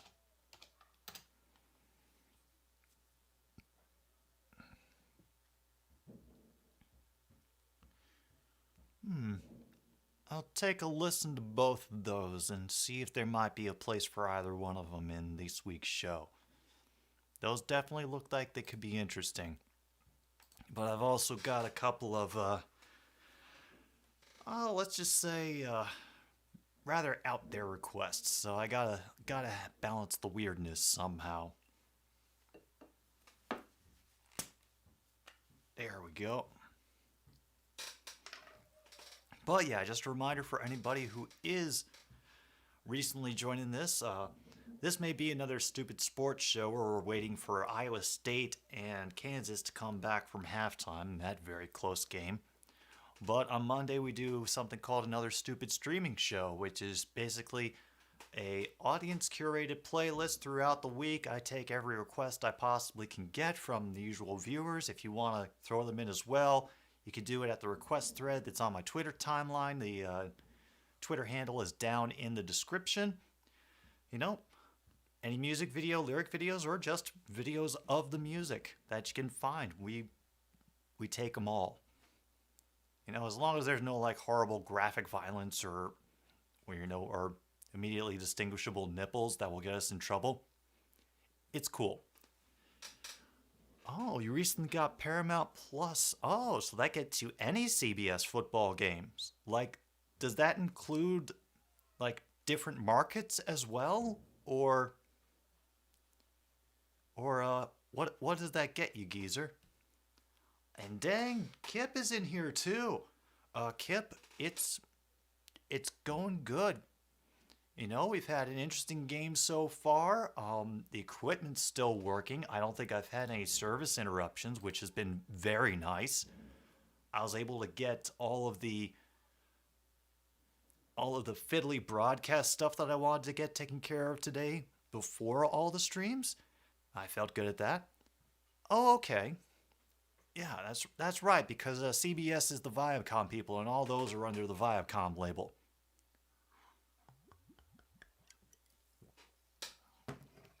Oh.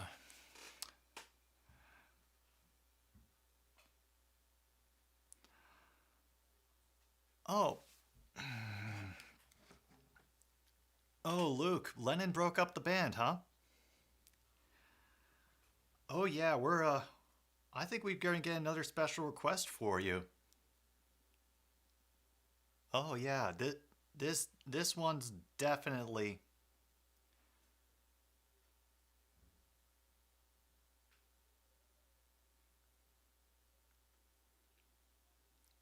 And the Saints have elevated running back Latavius Murray from the practice squad for tomorrow's game in London.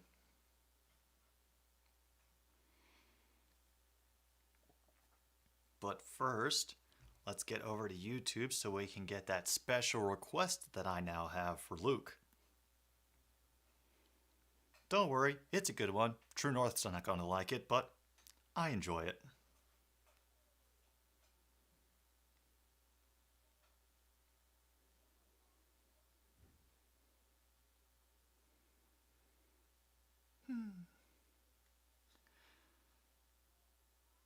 Good times. And I was worried that I wasn't going to have enough songs for this week, but y'all just keep inspiring the playlist in new and varied ways, and I really appreciate that. Oh, and they've been trying. The YouTube has been throwing a lot of Beavis and Butthead clips on my timeline recently. I think they really desperately want me to watch it, Kip. How would you say it holds up?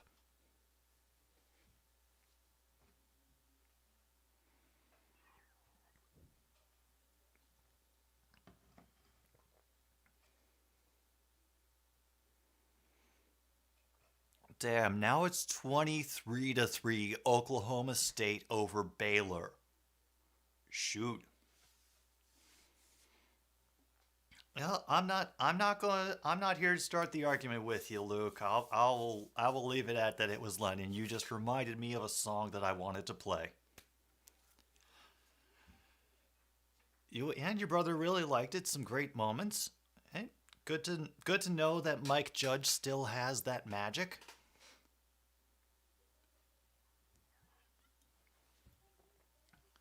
Baylor's hung over the upset loss to Oklahoma State. Yeah, could be. And Baylor just got a touchdown right as I said it. Oh, the uh, the magic of live commentary, folks. Especially live commentary on an obviously very professional sports show. Luke, it is what I'm looking for if I want to do it with certain movies, but I know there are also certain movies that are not on streaming services, and I know that aren't on a lot of people's streaming services, and I'm thinking of ideas for getting around that. That is all. It's just more brainstorming. Teleparty, I definitely think I can use. It's just other stuff that I wanna make into events.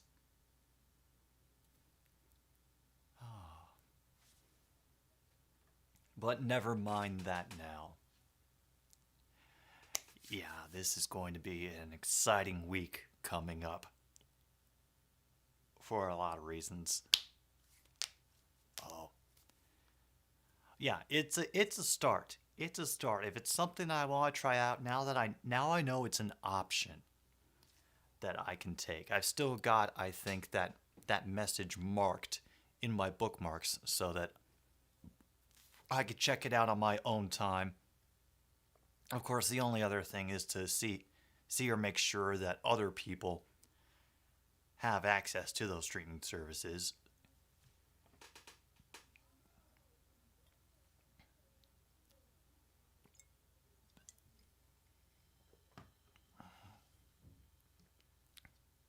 So, there's that consideration in there as well. So, no, it's a help. It's given me a good deal of things to think about and possibly plan. But we'll go from there. We will go from there.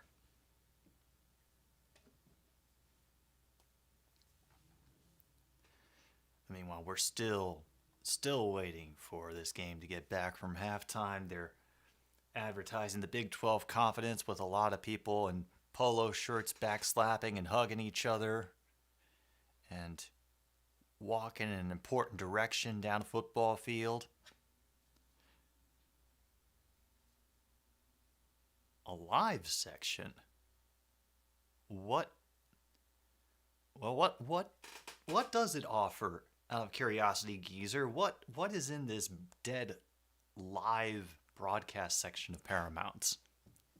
Does it look like afterthought programs that they just threw on as possible experiments? Does it look like cable access level stuff? What are we talking about?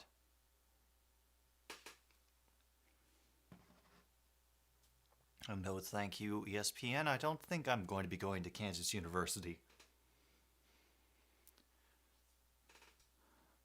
Don't need Geico, thank you, but no.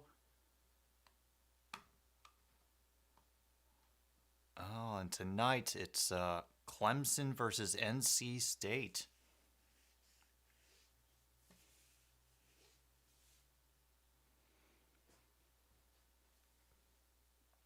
It's still going on about the first half and the offensive struggles of Iowa State.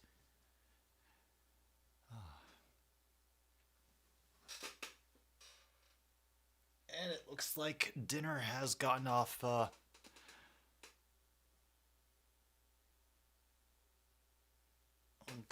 without a hitch. Nobody's fighting each other. Luke, I would say come up with like, it doesn't need to be detailed. I would say, get like a loose skeleton, like where you're from. Is any of your family still alive? In what situation did you grow up where you learned whatever skills your character is supposed to have? How do you think they work well with other people? Do they believe in, right is right and wrong is wrong because the law says so? Just get a couple of really solid things and all those others will just start falling into line. Because after you sit with your character for a little bit, a couple of defining moments for the characters, then you'll get a better picture of how they got to this place for where you're starting in the story, and also gives the DM ideas for where things could possibly grow and how they could screw with you, which is always more fun.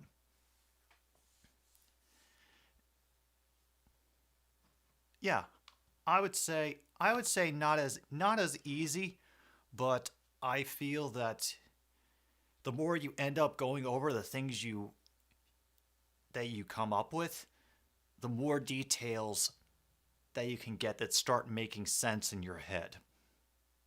And take notes. Absolutely take notes. I'm kind of going through the same thing with the script that I'm working on right now. I have got a lot of good ideas, some fantastic moments for characters, but I don't fully have them mapped out yet, and not fully understanding why some characters are doing what they do and what will cause them to act in ways that will be counter to their character.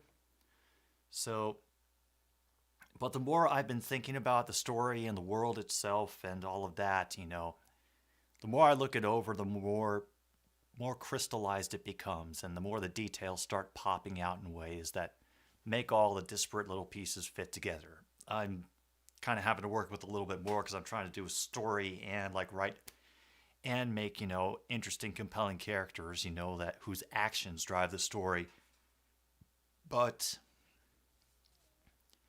yeah, once you get going, you should be okay.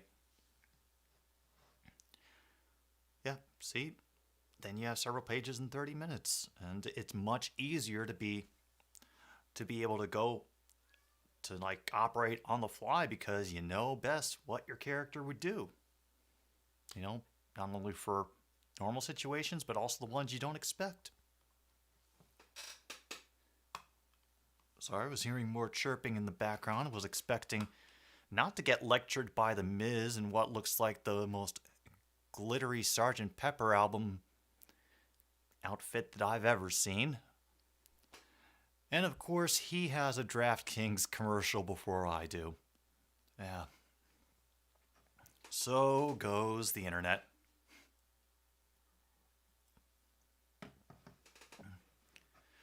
And oh Christ, they ripped off the more you know thing with practice safe bets with the rainbow graphic. Oh. That's just embarrassing.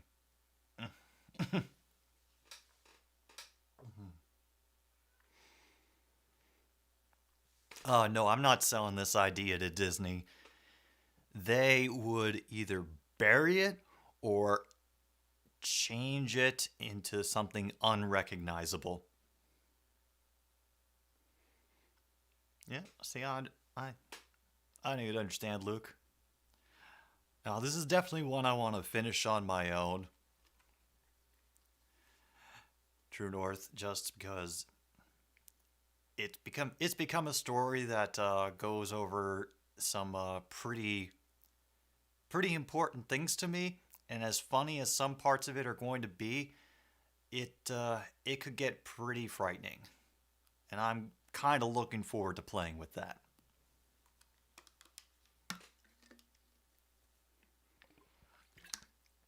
You know, just your normal Christmas movie. Game's back, by the way. I think Kansas had a little bit of a shorter return than they expected.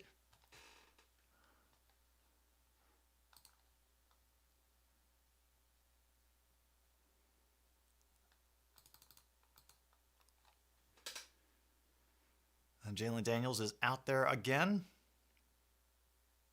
All right, fantastic, Luke. Best of luck. First and 10 for the 20. And Daniels will keep it. It was brought down rather quickly after a gain of about 2. McDonald makes the stop for the Cyclones. And the game is now underway again. 2nd and 7. The band is starting up. Not too much noise out of the crowd yet.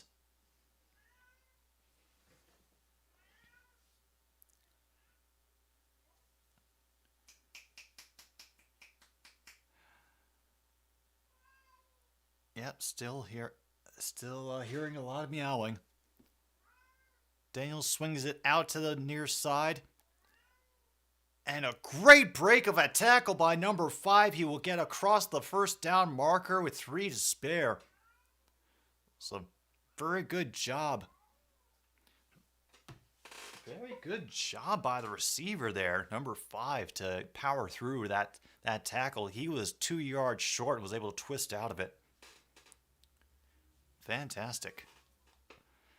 I don't know. I didn't think Disney had copyrighted Christmas yet. Not sure they would want to copyright this Christmas.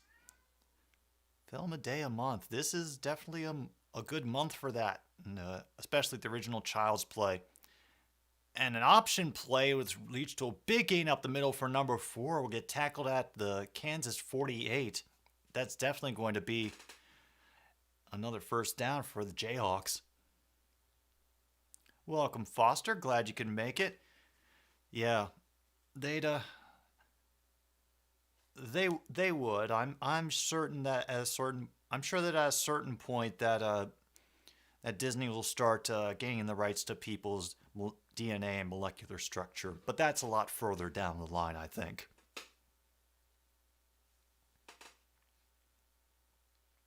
Another receiver, that's number 4, who will get the carry out to the right hash, but brought down right near the line of scrimmage. No gain on that play. And John Jansen has also arrived as well. Oh, we got a lot of late arrivals for the second half of this. Yes, technically a game. Technically a game. And now we got all the new people here. We take a moment to thank our sponsors for this broadcast of another stupid sports show. Legal Coffee, the Mexican instant coffee, 99.5% guaranteed to not contain methamphetamines. Excuse me. Decent rush up the middle of that time for a gain of 4. That'll be 3rd and kind of manageable for the Jayhawks now. And, of course, Sioux City Sarsaparilla. You don't have to be a millionaire to drink it. No, you don't have to be very rich to drink it. You just want a good sarsaparilla that makes you say, vagina.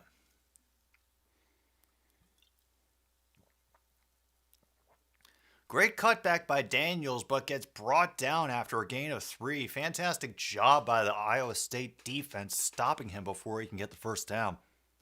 They're going to be short by 3 yards, and now they're going to debate. Yeah. It looks like Kansas is going to punt.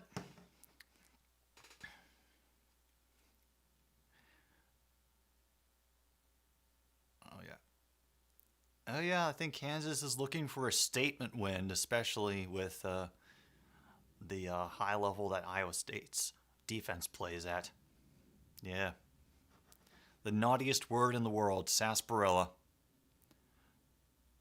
A little bit of extra rush there, an attempt to block the punt, but it will go unimpeded into the end zone for a touchback.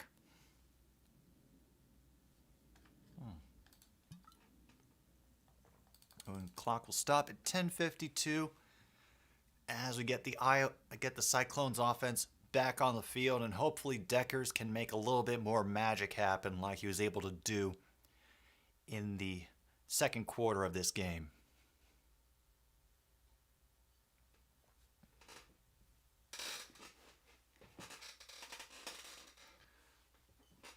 Oh, and just in time, Angie has arrived. That's going to be a gain to the near side from Silas for Iowa State. Gain of 6. Well, it looks like there might be a... Oh, they're not stopping the clock, so I was hoping... he would be all right, but one of the Kansas players was slow to get up on that play. Ryan Gosling or Kathy Griffin. And it looks like Silas reached out just enough to get the first down. The Kansas coaches are yelling that he was short. Wake Forest has extended their lead 28-7. Oh,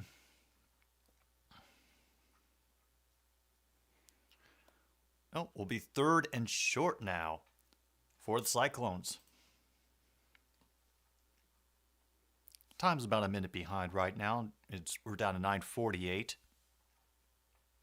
I got still considering Luke's question. If I were a chick, would I rather do Ryan Gosling or Kathy Griffin?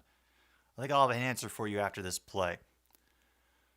Silas barrels forward, does get the first down, and I think my answer is Kathy Griffin, because there's just something about Ryan Gosling that makes me think he would try to choke me without my permission.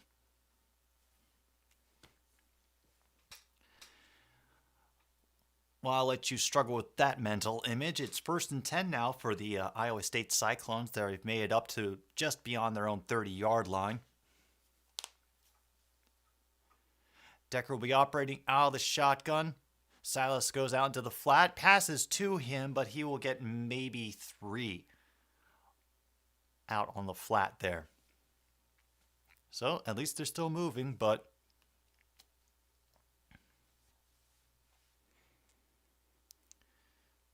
now they're trying to convince me to sign up for a Big 12 now on ESPN+. Bless their pointy little hearts. We're down to 8:30 to go, 2nd and 7. Decker with the pressure coming all around him. And Hutchinson gets the catch in traffic, and that gets a new set of downs for the Cyclones. And up goes his yard and catch total. Alan Lazard's records are not safe, it looks like, with this guy on the field.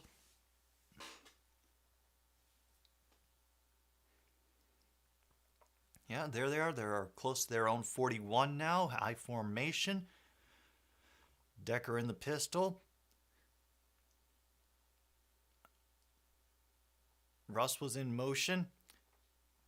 Another great job by the offensive line. That's Hutchinson, who is now across the 40 and will be brought down, rolled out of bounds at the 36. Clock will continue to run, but that was a great pickup of at least, 33 yards. Damn.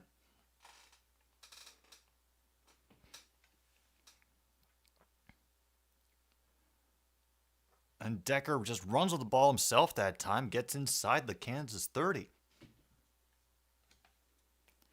Takes a hard shot to the lower body as well at the end of that play. Gains 7, though, on the run. 2nd and 3.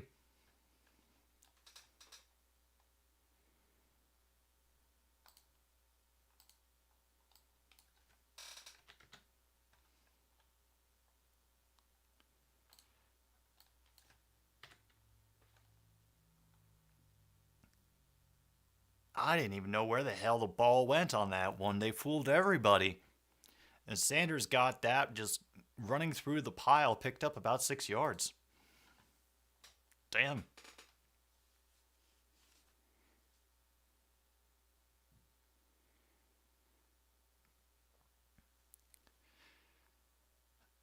We got two backs out with Decker now, one behind, one to his right. And Iowa State has been moving very well down the field for this quarter. Sanders gets another run and runs hard, gets his helmet knocked off after a gain of 3. And they are officially now in the red zone.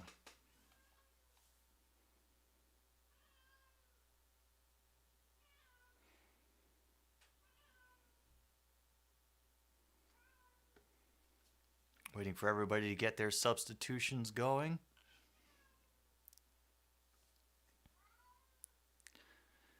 Hutchinson in motion to the far side. Sanders in the backfield with Deckers. And nearly picked again. Brian was in the vicinity again. Yeah, very lucky that was not another blown opportunity for the Cyclones. What do dentists call their x-rays? I'm unsure, Luke. 5:35 now to go. Oh. Stopped because of incompletions. Yes. That is how it works. Out of the shotgun. Decker gets a little bit of time. That is Hutchinson, but is out of his hands. Bryant's on the coverage there, and that's going to be incomplete. Man. It was a great pass. Hutchinson was just in the right position. Great move there to get the separation. But, oh no, it's number 1 for Kansas, who comes up just as the catch is being made and knocks it out of his grip.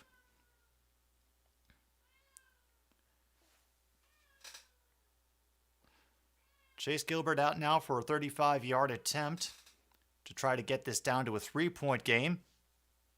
It is true and through.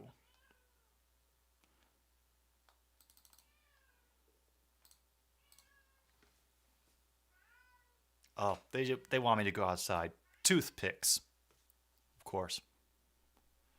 Of course. And Appalachian State beat the Citadel 42-0.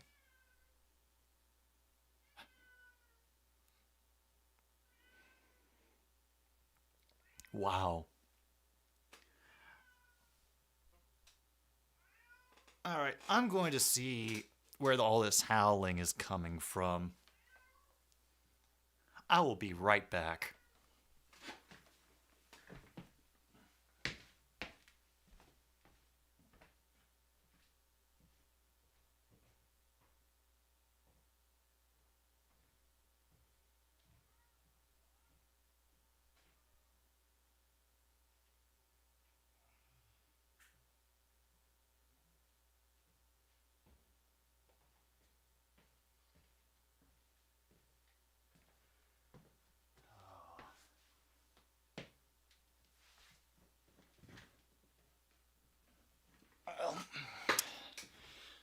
This is what happened, Monty.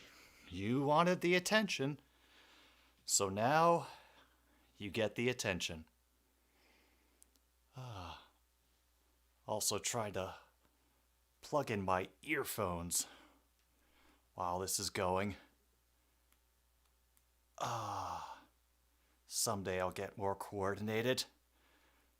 Someday I'll actually be able to get myself a wireless monitor system, but yep.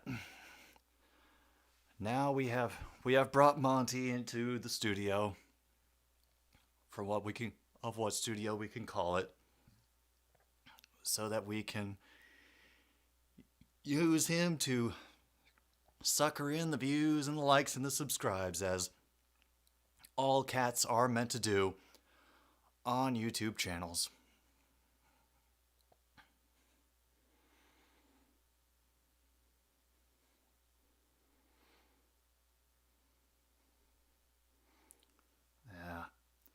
He was definitely trying to get me to go outside.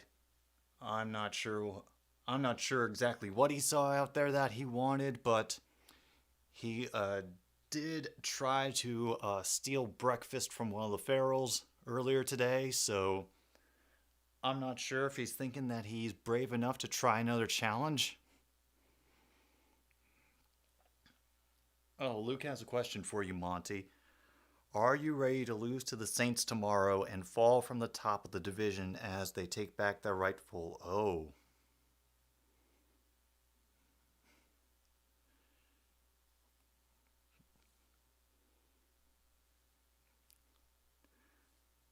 Well, I'll admit that I couldn't see the look on his face, but the fact that he turned his head right as I was mentioning the Vikings failing. Ooh. I see the psychological warfare that you are trying to wage against my cat, Luke. Well, 11-14 now, and a great return by Morrison will get out near to midfield.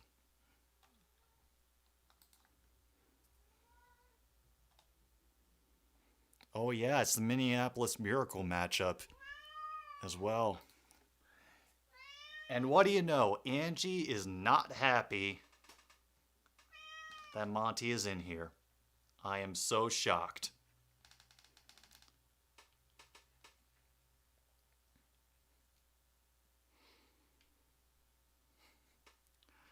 Yep, we're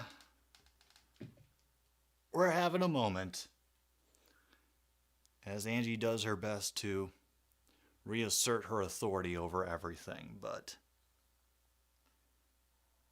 she can do very little about getting this big guy out of my arms.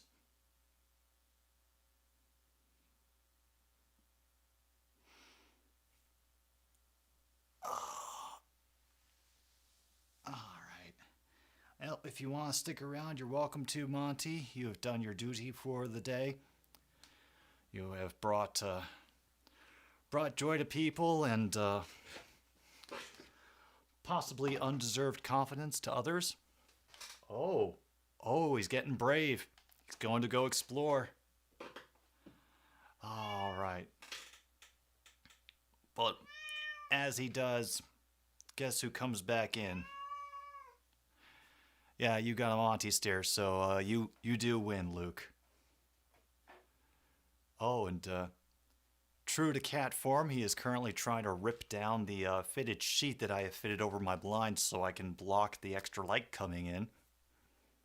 I had it for the power of Duckstream, and I decided to just keep it, just because it's such a pain in the ass to get rid of all the time. Trying to keep an eye on wherever Angie goes to make sure that she doesn't try to launch a surprise attack and knock every single thing off my desk.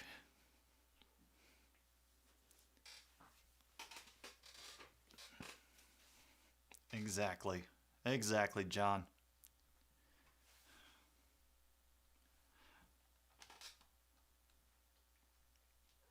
Oh, and just to update for people who weren't here for the earlier schedule announcement, I'll be doing tomorrow the Bills and Ravens. That's the noontime game. You know, for all those who want to hang out, but also for those who aren't getting that in their market. Really, Angie? Really?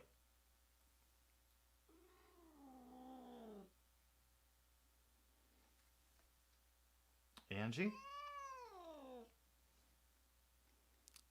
He's fine. He's allowed to hang out up here.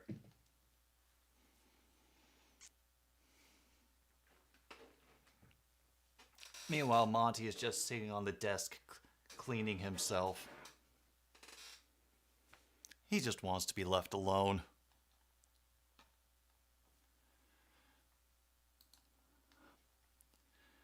I mean, another throw from Daniels to start.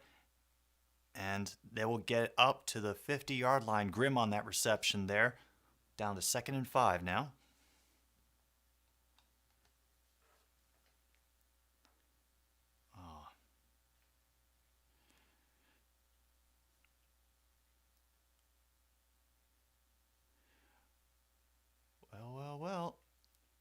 What you gonna do about this one, Iowa State?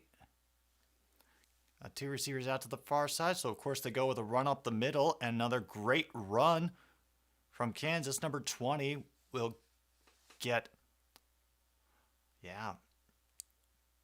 about an 8-yard run on what was a brutal attack up the middle. And there's Highshaw on the run there for Kansas.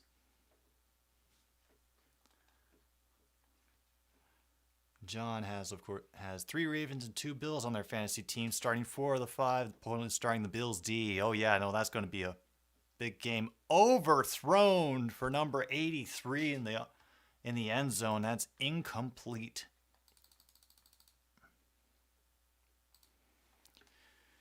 Had the defender beat, but it was just a little bit too far from Daniels on that throw.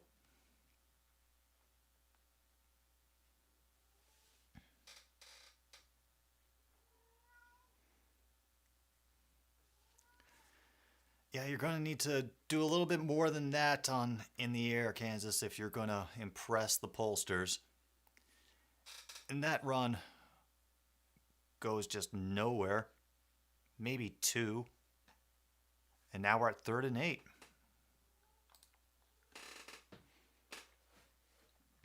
Oh yeah, that's... hopefully you will not be disappointed by tomorrow's game, John. I hope I won't either. But then again, I've had some decently good luck with the games that I've checked out one way or another. Bean will rush around to the far side but get dragged down after a gain of 1. You know, I respect them trying to use his speed on that play, but they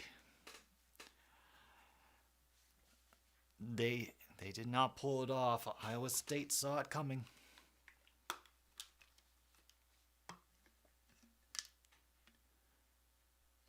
So now we wait for a decision on 4th down. Under 3 minutes to go now, and they will punt it away.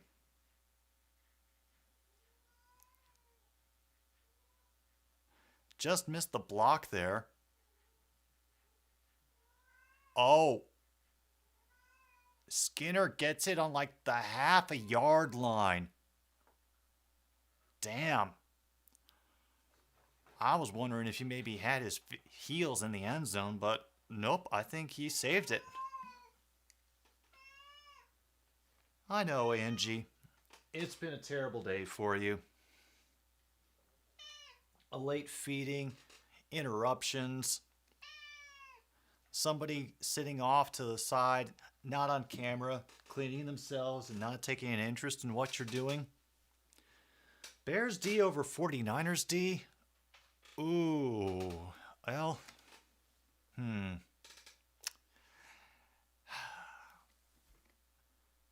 Yeah, considering who they're playing, I think that is a wise decision there, John.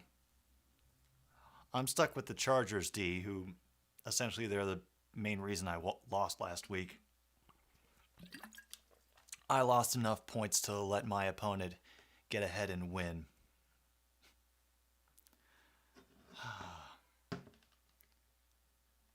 Against the Jaguars.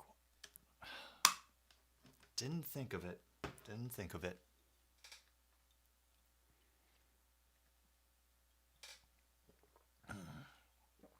Oh yeah.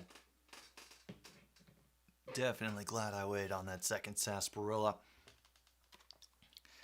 All right, still holding on for this second half. I hope you all are enjoying yourselves too, or at least relaxing, getting a chance to unwind from, life and everything about it. It's glory be unto the chicken. Yeah.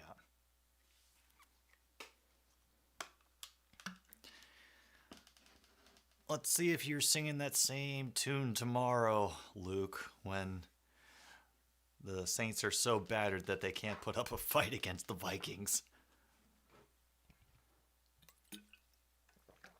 And don't tell me you won't be in the mod chat blaming Inject for that loss.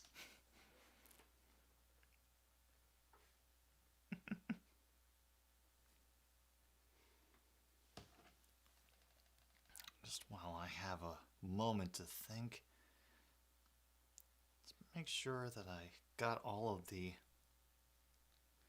weird, odd requests that I wanted to. Yep, got that one. Yes, we did. Yes, we did.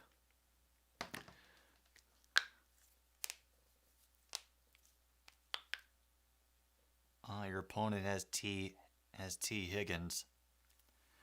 Oh yeah, no, I've got Evan McPherson on my team, and he outperformed expectations for me. So, I've got a decent start. Considering it's kicker, 11 points isn't that bad.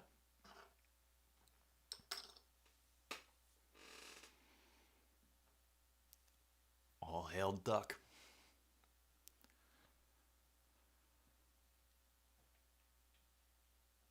And they rush to get a little bit more space and maybe gain half a yard.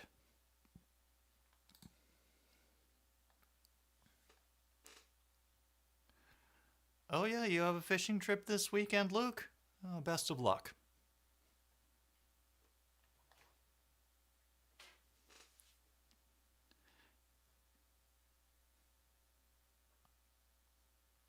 All right, now 2nd and 9.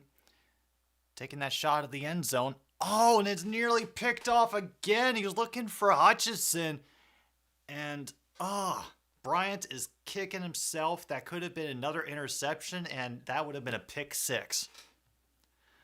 Ducks and Stanford tonight. Stanford upset Oregon last year. Ooh.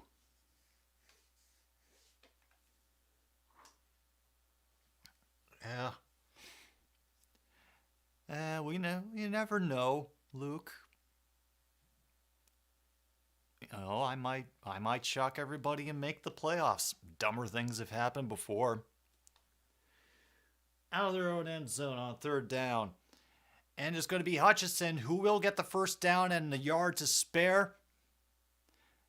Gets his feet knocked out from underneath him, but now the chains are moved and they're not back up against their own goal anymore.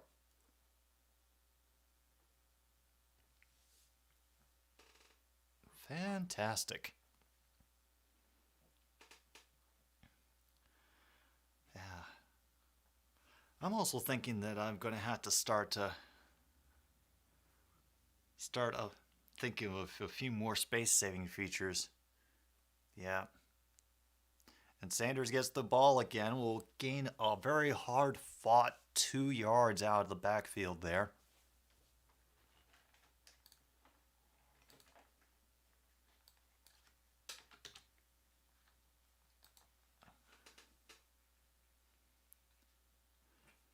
Getting close to a minute left in this 3rd quarter.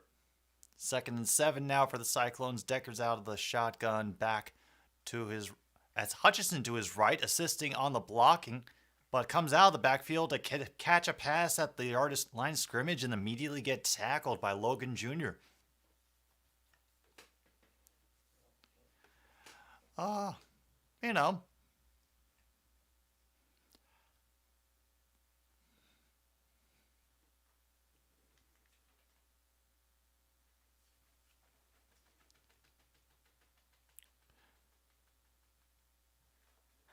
But there is a flag. He does get sacked, but there is a flag on the far side of the field. I'm not sure what they were looking at there.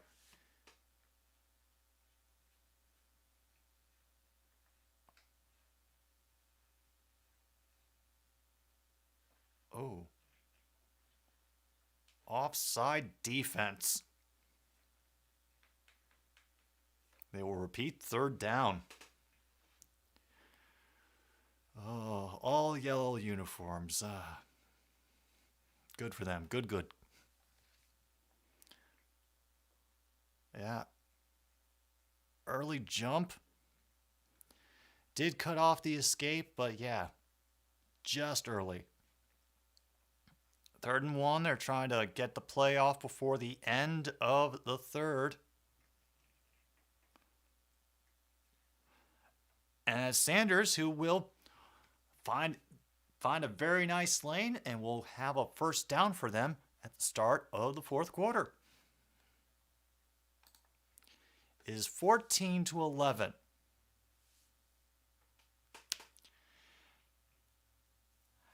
Kansas really wants that 5-0 record. They haven't had it since 2009. And Iowa State is trying desperately to play spoiler to them.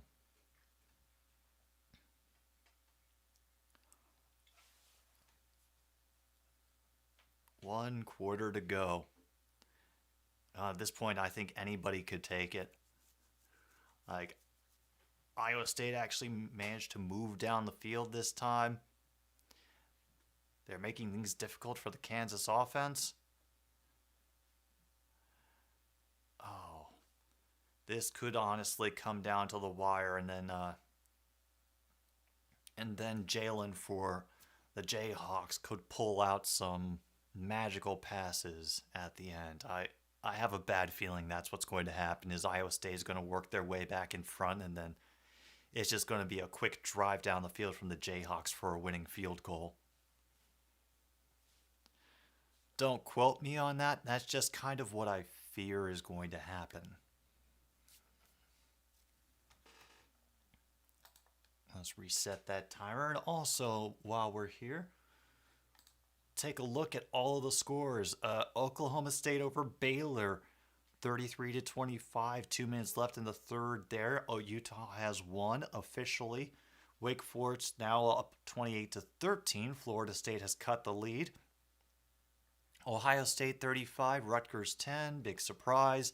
Penn State still only up by 7 in the fourth quarter over Northwestern, and Mississippi State still up by 2 scores on Texas A&M, 14-0 with 9 to go in the third quarter in that contest. Oh yeah, good close game is good. It's just going to be a matter of who makes the mistake first, and I have a bad feeling that it might be the Kansas secondary that makes Deckers pay for another interception. I will answer that question with a joke, Luke. You probably know this one.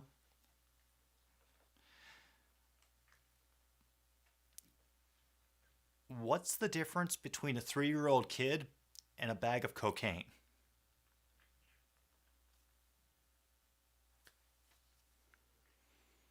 If any of you in the chat know this, don't answer it. I want to see if Luke knows it.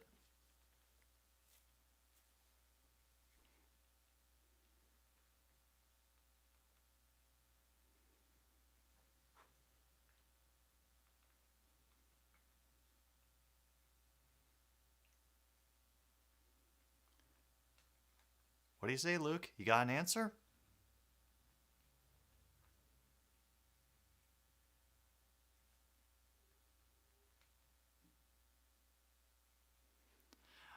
I think this might be one that you know the answer to, but I want to see if you can get it off the top of your head, ideally without Googling.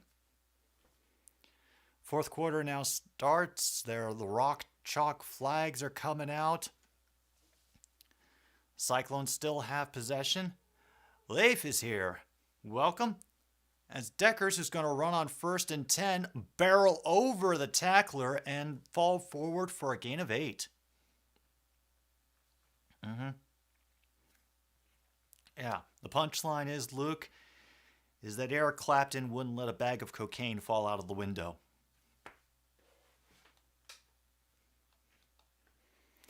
Silas gets a great run in the far side. Gets past the 40 this time. They'll be marked out at the 44.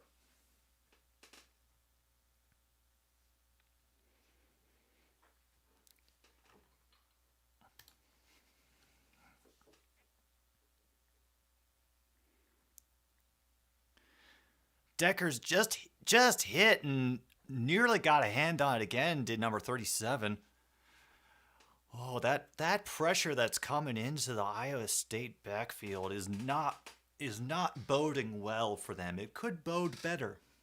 But as of right now, bad bode. Bad bode.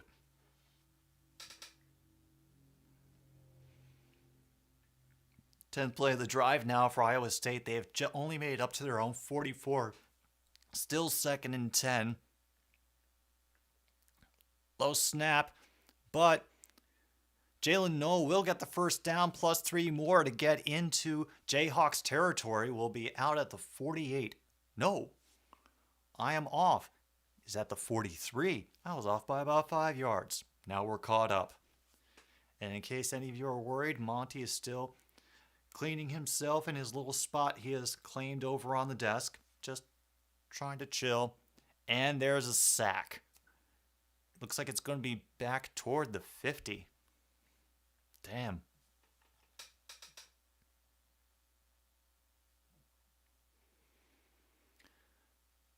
Oh yeah, this is very worrying for Iowa State. They're making regular interruptions now.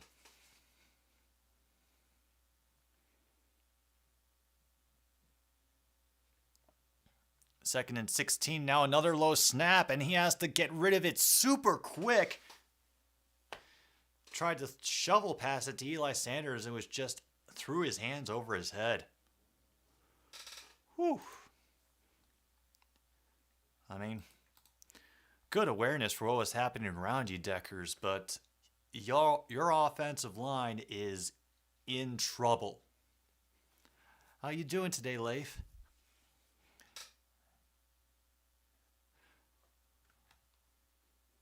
Third and 16. That sack really hurting them now. Back at the Jayhawks 49. Hutchinson is at the far side. Stanley will catch it near the 40. And that will be far shy of the first down that they need. 9-yard pickup, but yeah.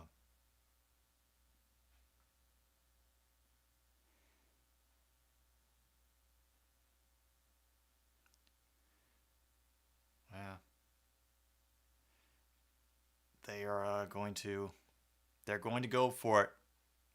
I figured you would like that, Leif. Yeah, Mariners. Let's see who they end up playing.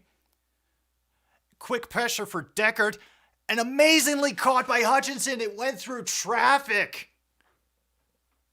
And now he is down.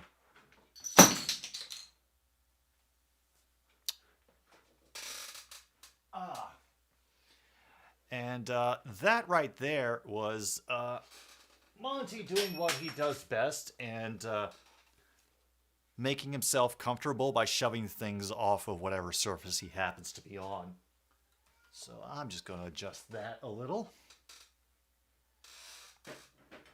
Yeah, Xavier Hutchinson is now down on the field for Iowa State. And he's got like 4 different people out looking at him, including 2 of the coaching staff. So, and Kansas, of course, is hovering right over him, like you do. Today's sponsors, Leif, are Legal Instant Coffee, the Mexican Instant Coffee, 99.5% guaranteed to not contain methamphetamines, and our good friends at Sioux City Sarsaparilla. The drink's so refreshing it just makes you want to say vagina. And of course, Angie. Hutchinson goes off under his own power. That is good. Looks like they're going to be taking a break to figure out what they're doing next. As Angie destroys not only my phone, but a remote.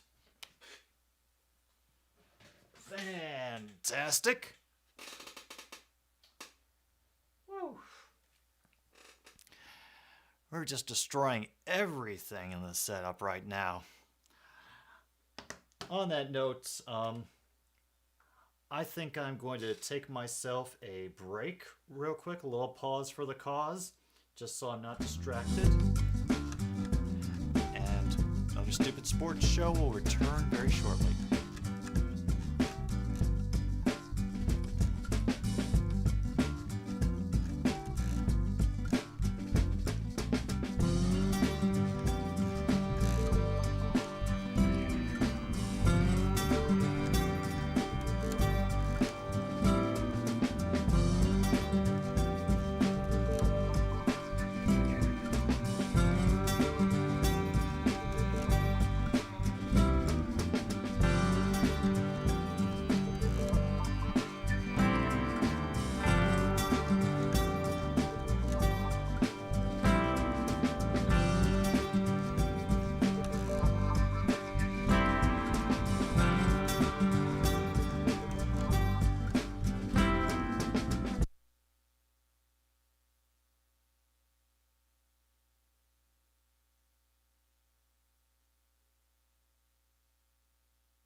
Still going. And that. Oh, damn, that stopped early, didn't it? Shoot. Oh, I thought I had more time than that. So instead, I've been sitting here looking like a moron. Hi, everybody. We are back. Hutchinson's still on the sideline trying to run out whatever happened to him on that. Oh, he took a shot in the back on that tackle. That's why. And Silas is going to get a run up the middle for about 2. They're taking their time, just taking off the clock, working their way slowly up the field.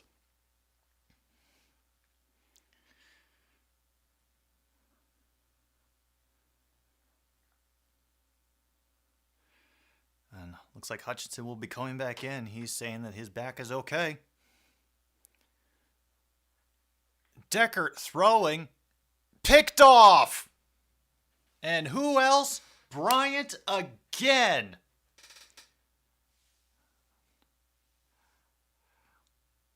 Another painful interception for the Iowa State Cyclones. Bryant has his second of the day, saving them in what is a very important defensive stand. Holy shoot. I mean, I know about, stage dedicated, but you had to have seen that.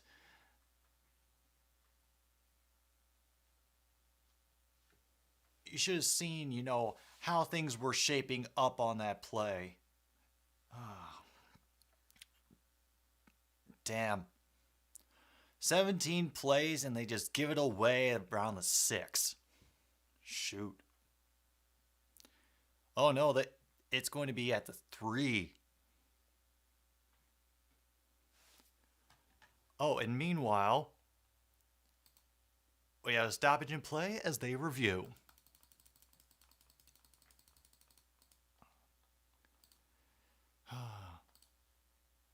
Yeah. We got another review, folks, which I know is what you all exclusively came here to see, is to watch somebody wait out the reviews.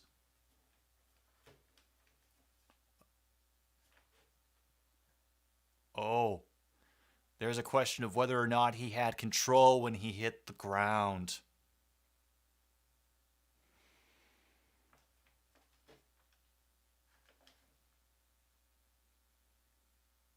Oh, yeah. Oh, they're going to get him for not keeping control through the catch. And if they don't, this is a very... If this interception stands, it's a very lucky break for Kansas. If it does not, Iowa has just been saved by a fluke. Oh. And the replay is still running. Whoa. Woo. Excuse me.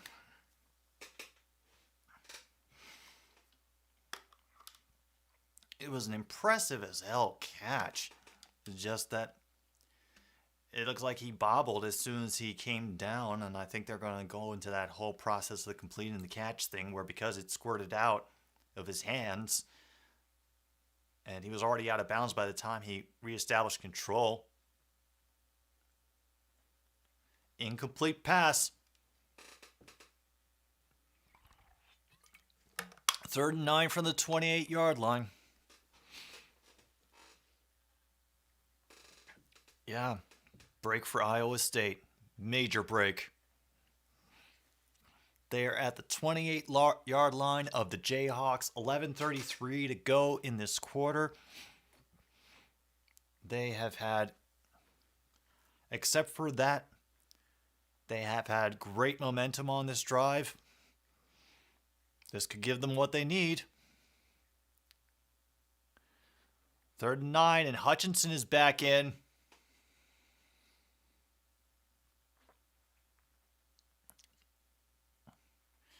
Looks like we got Silas in the backfield. Decker's left. He's one-on-one on the top. And he's trying for a crossing route, and it just missed. Plain missed it.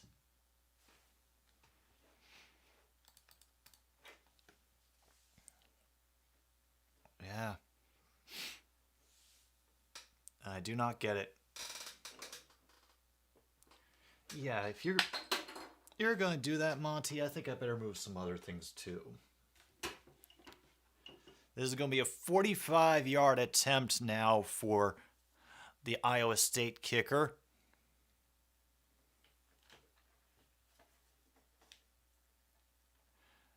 Oh my goodness, and he doinks it off the right crossbar. That is the second doink of the day.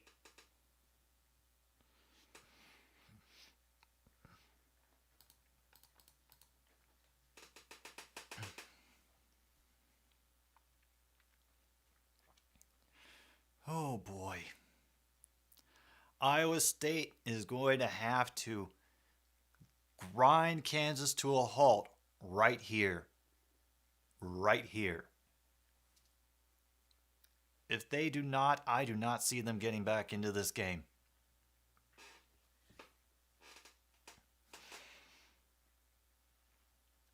And that is a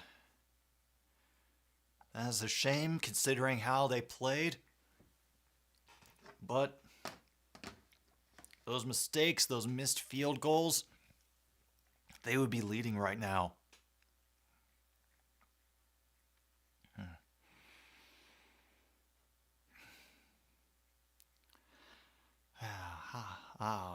How did I know, Luke, that you were thinking of where Zach is, what he's up to at that exact moment? Yeah, both teams did get away with one.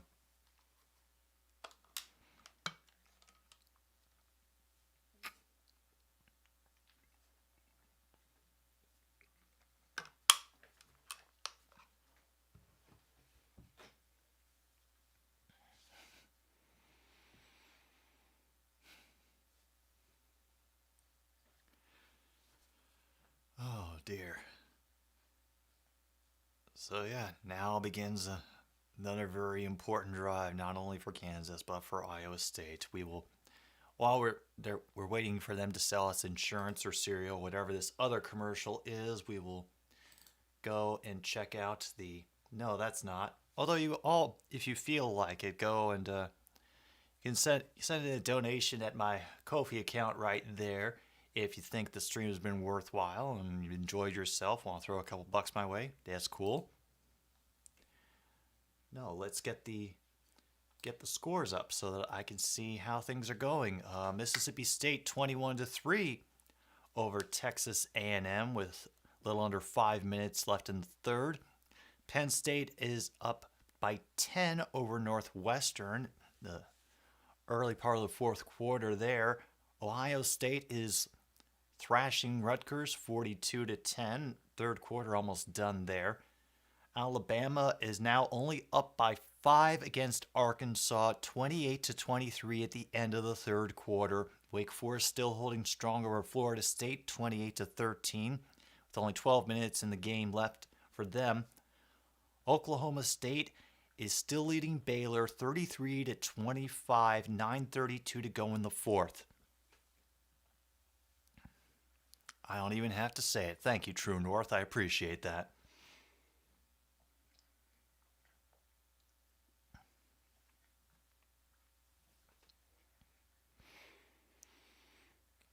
It'll be a gain of 3 by that run on Daniels for the first drive. And, oh.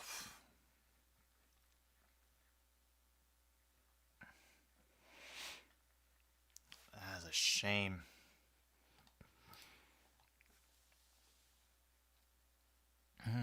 And a great defensive play. McDonald making a loss of about 5 on that, tackling runner in the backfield before anything could happen. Whew. Yep. That was his first doink of the day very early on, and then, yeah.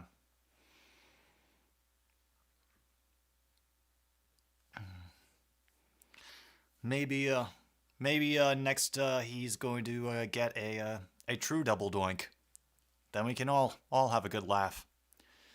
Great pocket and nearly picked off by the Cyclones. Number 1, it was in and out of his hands. That is 4th and 10 again. And that is a pure 3 and out from the Cyclones defense. Doink is harder than a make.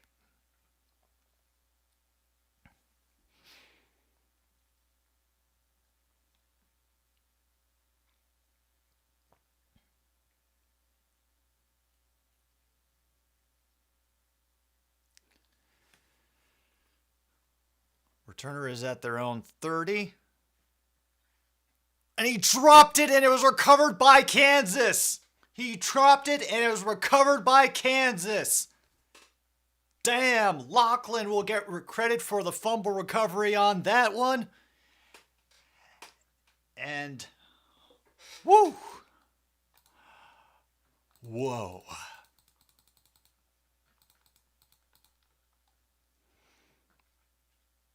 Yeah, just went right through his arms.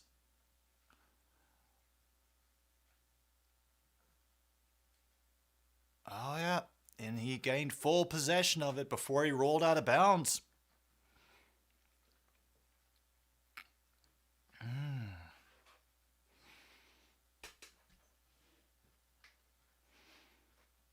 Damn, so now Kansas is going to take over in Cyclone territory at the Iowa State 29.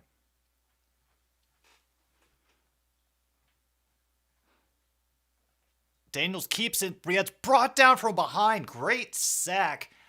Loss of 4 on that play. Nice job.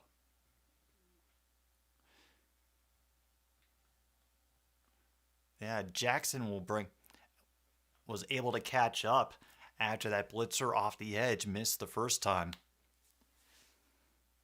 And this will be, now what are we at?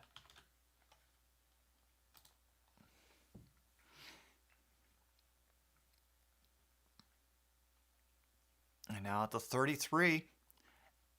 And once again, the Cyclones defense pushes them back and the ball comes out.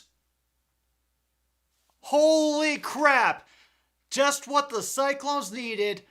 A stripped ball for a fumble recovery. Oh, and while the Kansas players is on the field grabbing his hamstring, we got injury as well. Oh, jeez. Like, the play got blown up. Like, they were just driving him back. He was trying to find another way to get through. And yeah, hopefully, I think they might review it to make sure that this is a proper strip. Jeez. Yeah, LSU and FSU all over again. Meanwhile, we're still waiting for a full report on what is happening with this player. It looks like either his leg got bent the wrong way during that tackle or he's got a cramp, one of the two. Because it looks like the training staff out there are just like trying to massage it out, whatever is wrong, and let's keep our fingers crossed for him.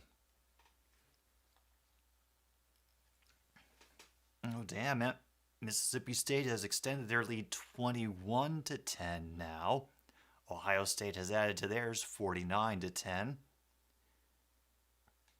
And everything else is still as it was the last time we checked. And I guess once again, anybody who is just joining, we are keeping track over on my end of the Kansas-Iowa State game. It has been close. We just had Kansas kill an Iowa State drive that was taking time off the clock with an interception. And, well, failed interception and then a failed field goal by Iowa State. And Iowa State just took it back with a strip on a run. It led to a fumble recovery. Oh, this has been a good one. Now I just hope that it ends before my next stream is scheduled. I have a feeling that it's going to stretch for as long as they possibly can so they can get in, like, I don't know, 15 more Carl's Jr. ads. They really want me to go to Hardee's. I don't know why. Oh yeah, this is turning into a very exciting game down here at the end. Especially considering that everything that these two teams have been putting each other through and what they've been doing today as far as the game on the field. And 9 minutes and 5 seconds is a very, very long time in the fourth quarter of a football game, especially in a college game. That can go on for hours. Hey, John, I'm glad you were able to stop by. I hope you enjoy the rest of your weekend, whatever you have planned. And of course, reminding us that it's going to be whatchamacallum versus Syracuse tonight, and the Pat McAfee show will be on ESPN2.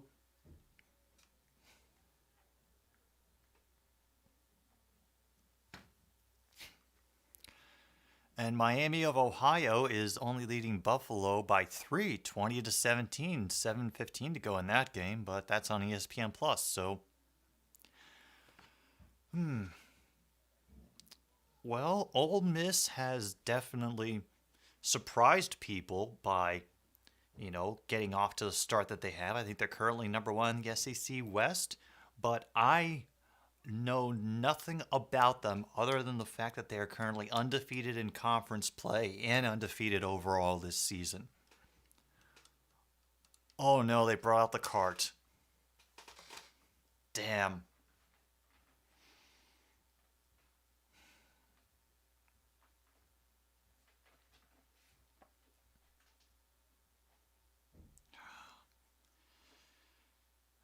Damn shame.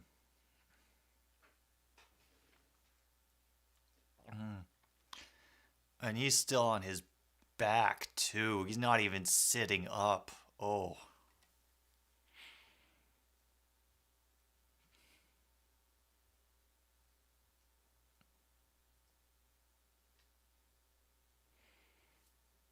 That's a shame.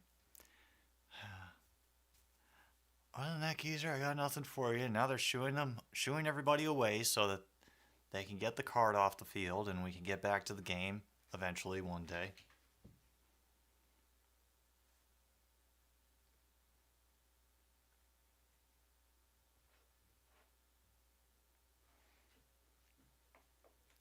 Oh God, they look like they're stabilizing his leg too. Oh no.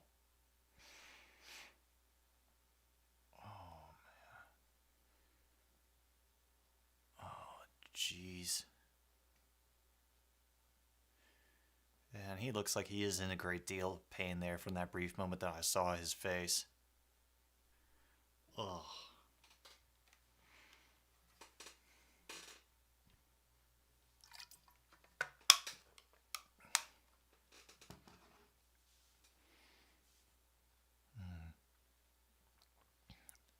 Luke, I have, so far as I can tell, been lucky with the legal coffee. If I've been unlucky, maybe I either just got really weak shit in my mix, or methamphetamines are more like caffeine than I know, and either or I don't want to think about too much.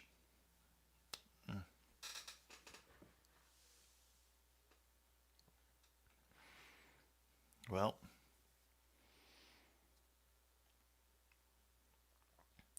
Cyclones are also leading the Big 12 in turnovers. That's their 9th. So now their offense is back on the field. Deckers will have Silas next to his left, fakes the handoff to him. Throw to the outside, and that is Stanley, who will get a catch for about 6.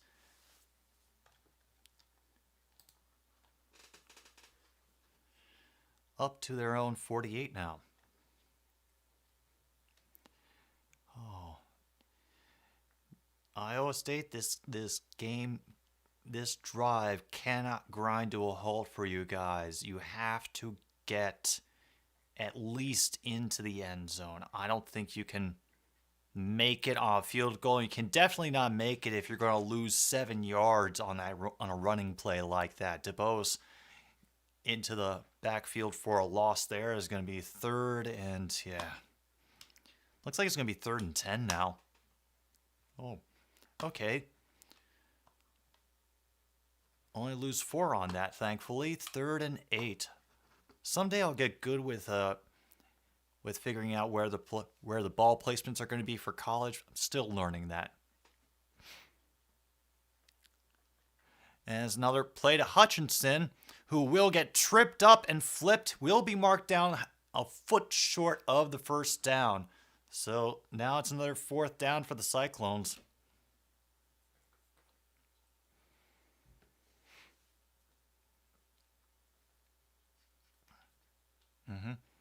It's a great job by Bryant there, getting in his way and not giving him room to juke him. And they are going to go for it. They are just over the 50-yard line near the Kansas 48.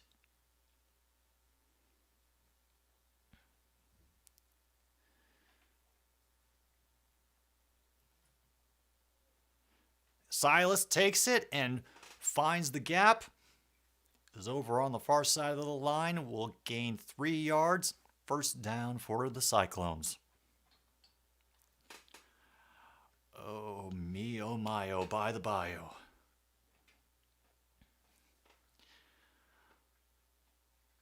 And here's Silas again. Oh, my gosh. I think he almost lost the ball again, but was able to fall on top of it at the 45. Oh. Killing me here, Iowa State. You're killing me.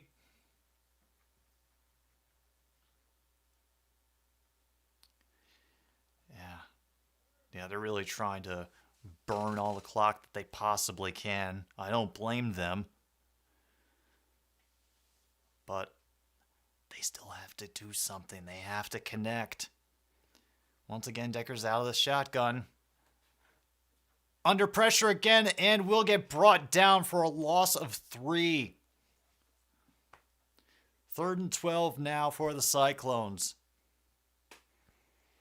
Once again, that offensive line not doing them any favors as another Kansas defender hobbles off the field.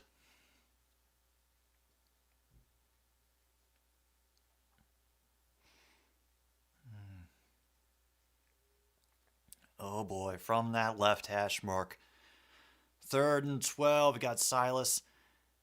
Silas to the left, and Hutchinson out in motion to the slot on the right. He's looking up the middle. Oh, and he tries to get it into the tight end's hands over the middle. It goes out incomplete. Oh. 4th and 12. Offense will go off the field.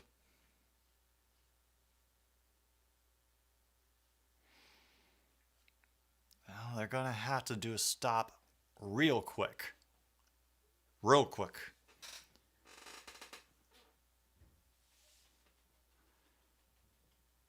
Low snap on the punt, but it does get off.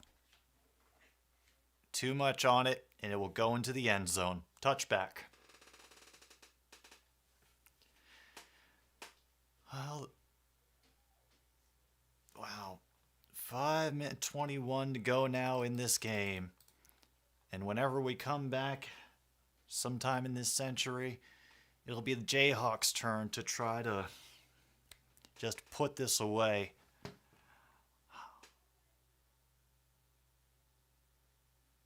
I'm trying to think about what they're going to do in this situation because they have had difficulty after difficulty doing anything against the Iowa State defense in the second half. Hell, they haven't even scored any points in the second half. Oh, I think they might end up taking a couple of dangerous chances, at least as far as their passing is concerned. And we've seen that Jalen has been kind of off on a number of his tries in the second half. You know, not much of that fantastic passing game that he was getting so lauded for by the announcerati during the pregame. We have apparently reached a moment of peace, by the way, because we got Monty chilling over on the desk here and Angie hiding in her special chair near the door. And they seem content with their respective places for right now.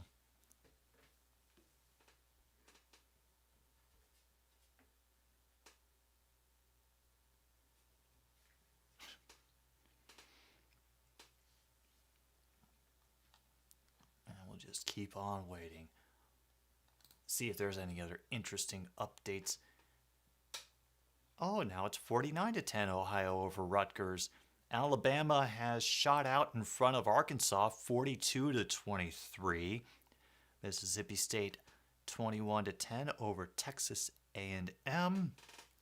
And of course, we have all of the other exciting games that are going to be coming up later today, including the next one that I'm doing, which is LSU at Auburn. If I remember that correctly.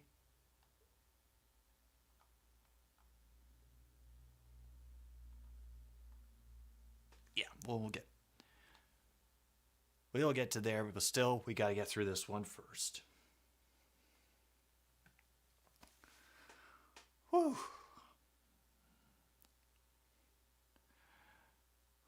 Now, like, Jayhawks offense is back out in the field. 5:21 to go in the fourth.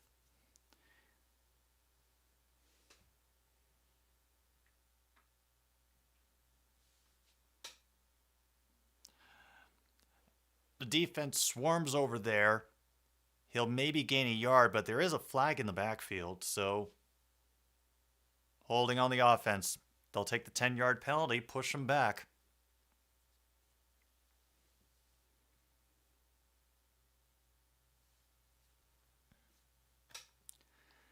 That is not going to help.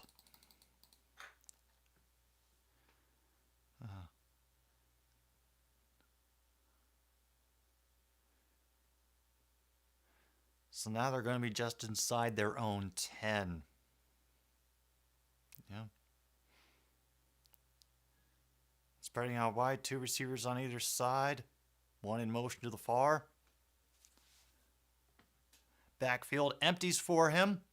And a wide open over the middle to number 89, Fairchild, who will put them within at least within 5 yards of the first down marker now.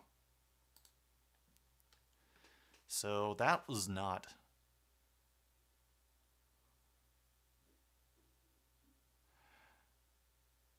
Oh, that was unfortunate for Iowa State. Wait, another penalty? What do you mean another penalty?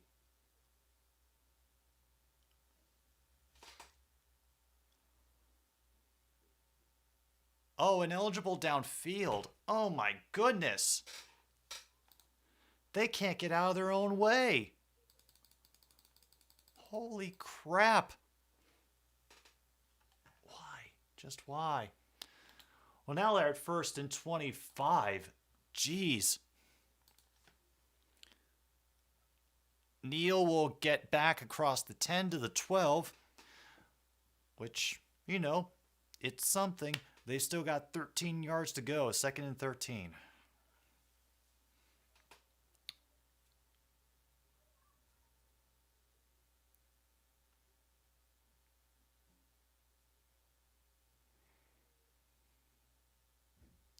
Oh, no, that's 2nd and 18.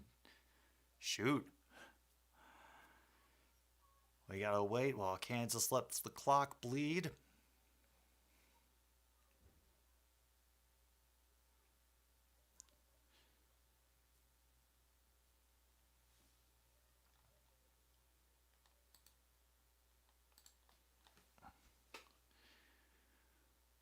They have a triple I formation again. That's where they start out of. And they fake it to Dawson and be handled by Neal over on the far side of the line. We'll pick up 7 on that. But they will take a timeout now to stop the clock. As their first of the half. And I promise by next weekend I will have timeout indicators. That is my goal for this week, is to get timeouts set up in this little display thing that we got going on. I think I know how I want to handle it, but I just want to get it into something that I don't have to keep like redoing and updating, just one system that I can apply to every game and hopefully every sport from now on. Of course, at a certain point, I think if I do any more basketball, I'm going to have to figure out fouls as well. But hey, step at a time. Step at a time. 3rd and 12 now. Clock is stopped at 3:22.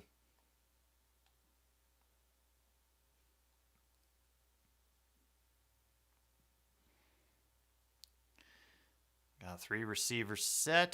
Back to the QB's left.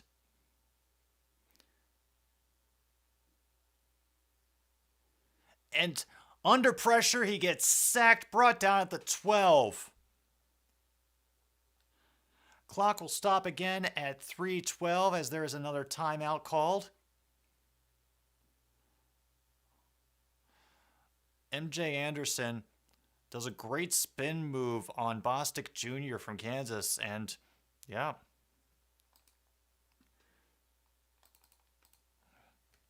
Yeah.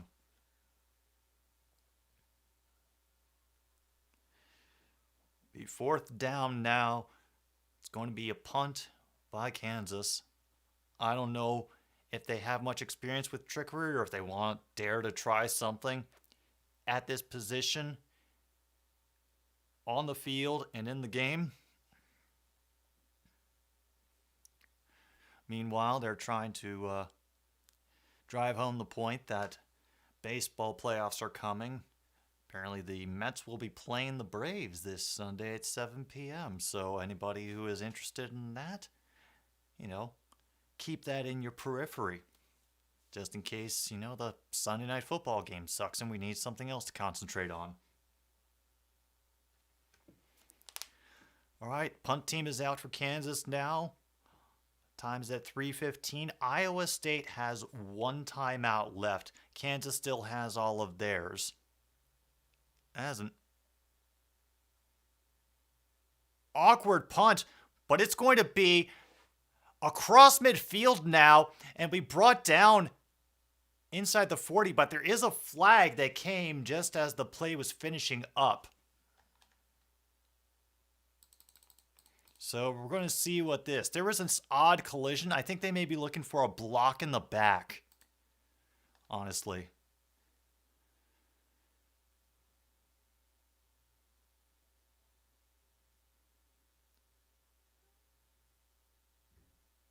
Yep, another argument about pickles. No foul on the play, 1st down. Oh, yeah, Kansas is not happy about that. I'm pretty sure they thought that there was going to be something against Iowa State on that.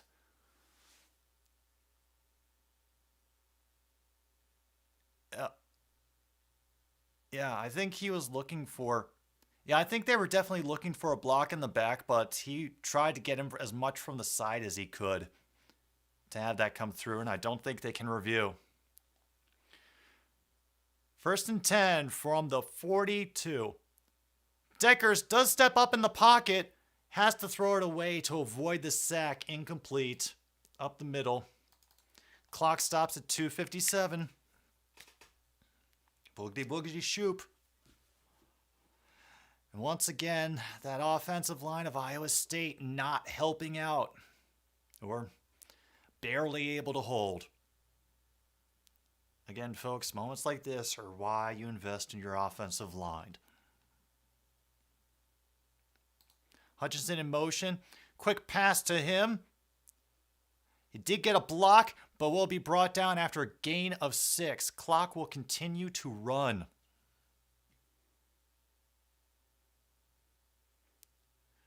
They're going to give him 7. This will be 3rd and 3 for the Cyclones now. Clock still running. I have got 2:35 by my TV. Once again, everybody who is here, thank you for being here for this broadcast. I hope you have enjoyed the game as I've related to you, or as an improvement over the announcers that you've been hearing. Decker, 3rd and 3, pressure right up the middle, and immediately the reception is picked up by Hendrickson. Another great job from the Kansas secondary, stopping the extra possible progress.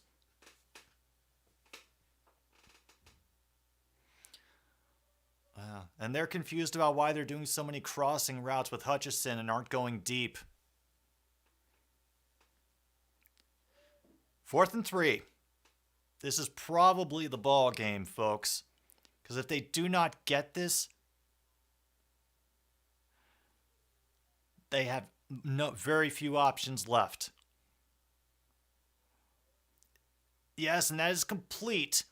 Silas up the middle. Oh no. And now we have a... And he's grabbing his hamstring as well. Whew. Thank goodness the clock stops for a 1st down, and they're giving him a chance to hobble off the field.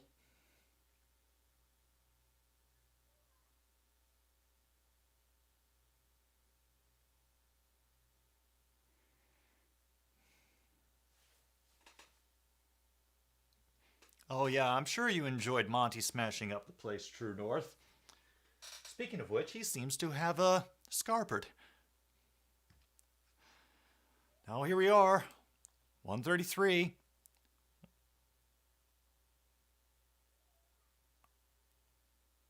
Incomplete in the direction of Jalen North. Clock will now stop at 125. They're going for bigger plays now. They have the time. They have the field position. This could get very nerve-wracking, or even worse, it could go to OT.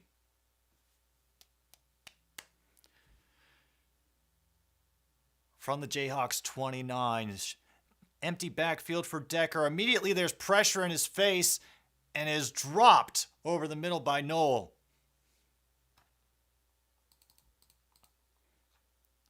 Ooh.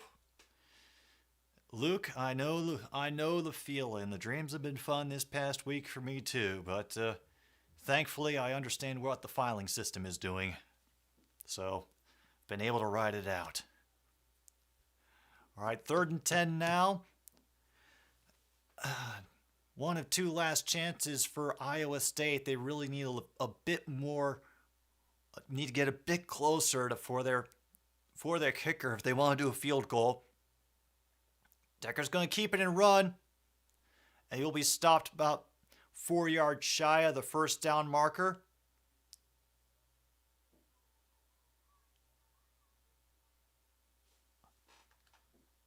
There is a flag down because we couldn't have this go easy.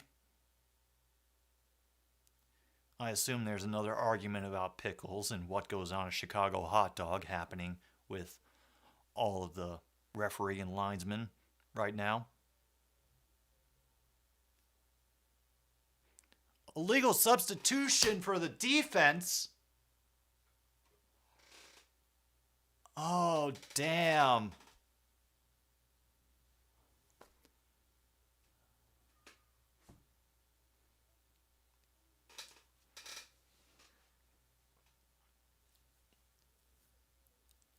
Wow. That hurts. So it's going to be a 3rd and 5 again, I believe. Oh, yeah, 3rd and 5. Because of that, immediately the pressure comes. And Hutchinson is a yard short of the first down. Tackled just inside the 20, but they got and tackled at the right point. Great job by them.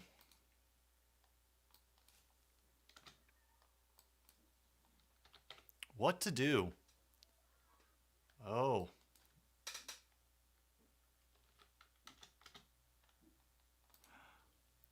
Going out of the gun on this quarterback sneak.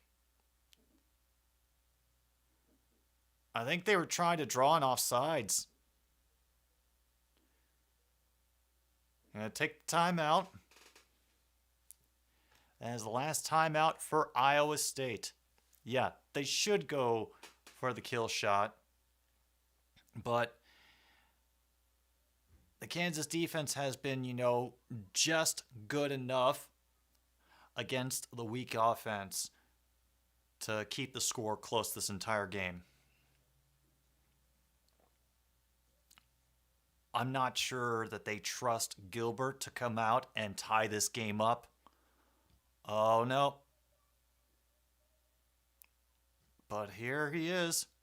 He has made from 35 and missed from 38 and 45 today. I'm pretty sure that they are going to try to ice him just to give him something to think about.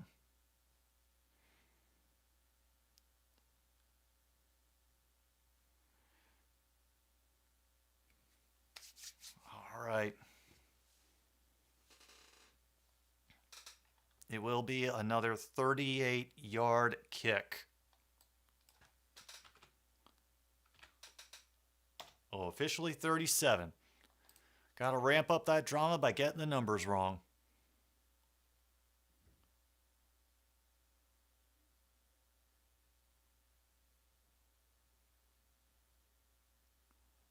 And he missed it.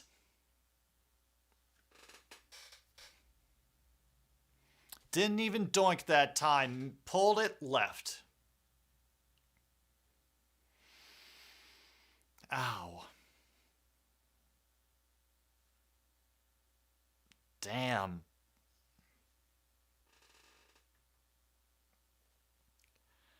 Oh. Yeah, that's going to do it, folks. Iowa State has no timeouts left. The ball is turned over on downs. The Jayhawks are going to be 5-0. Although,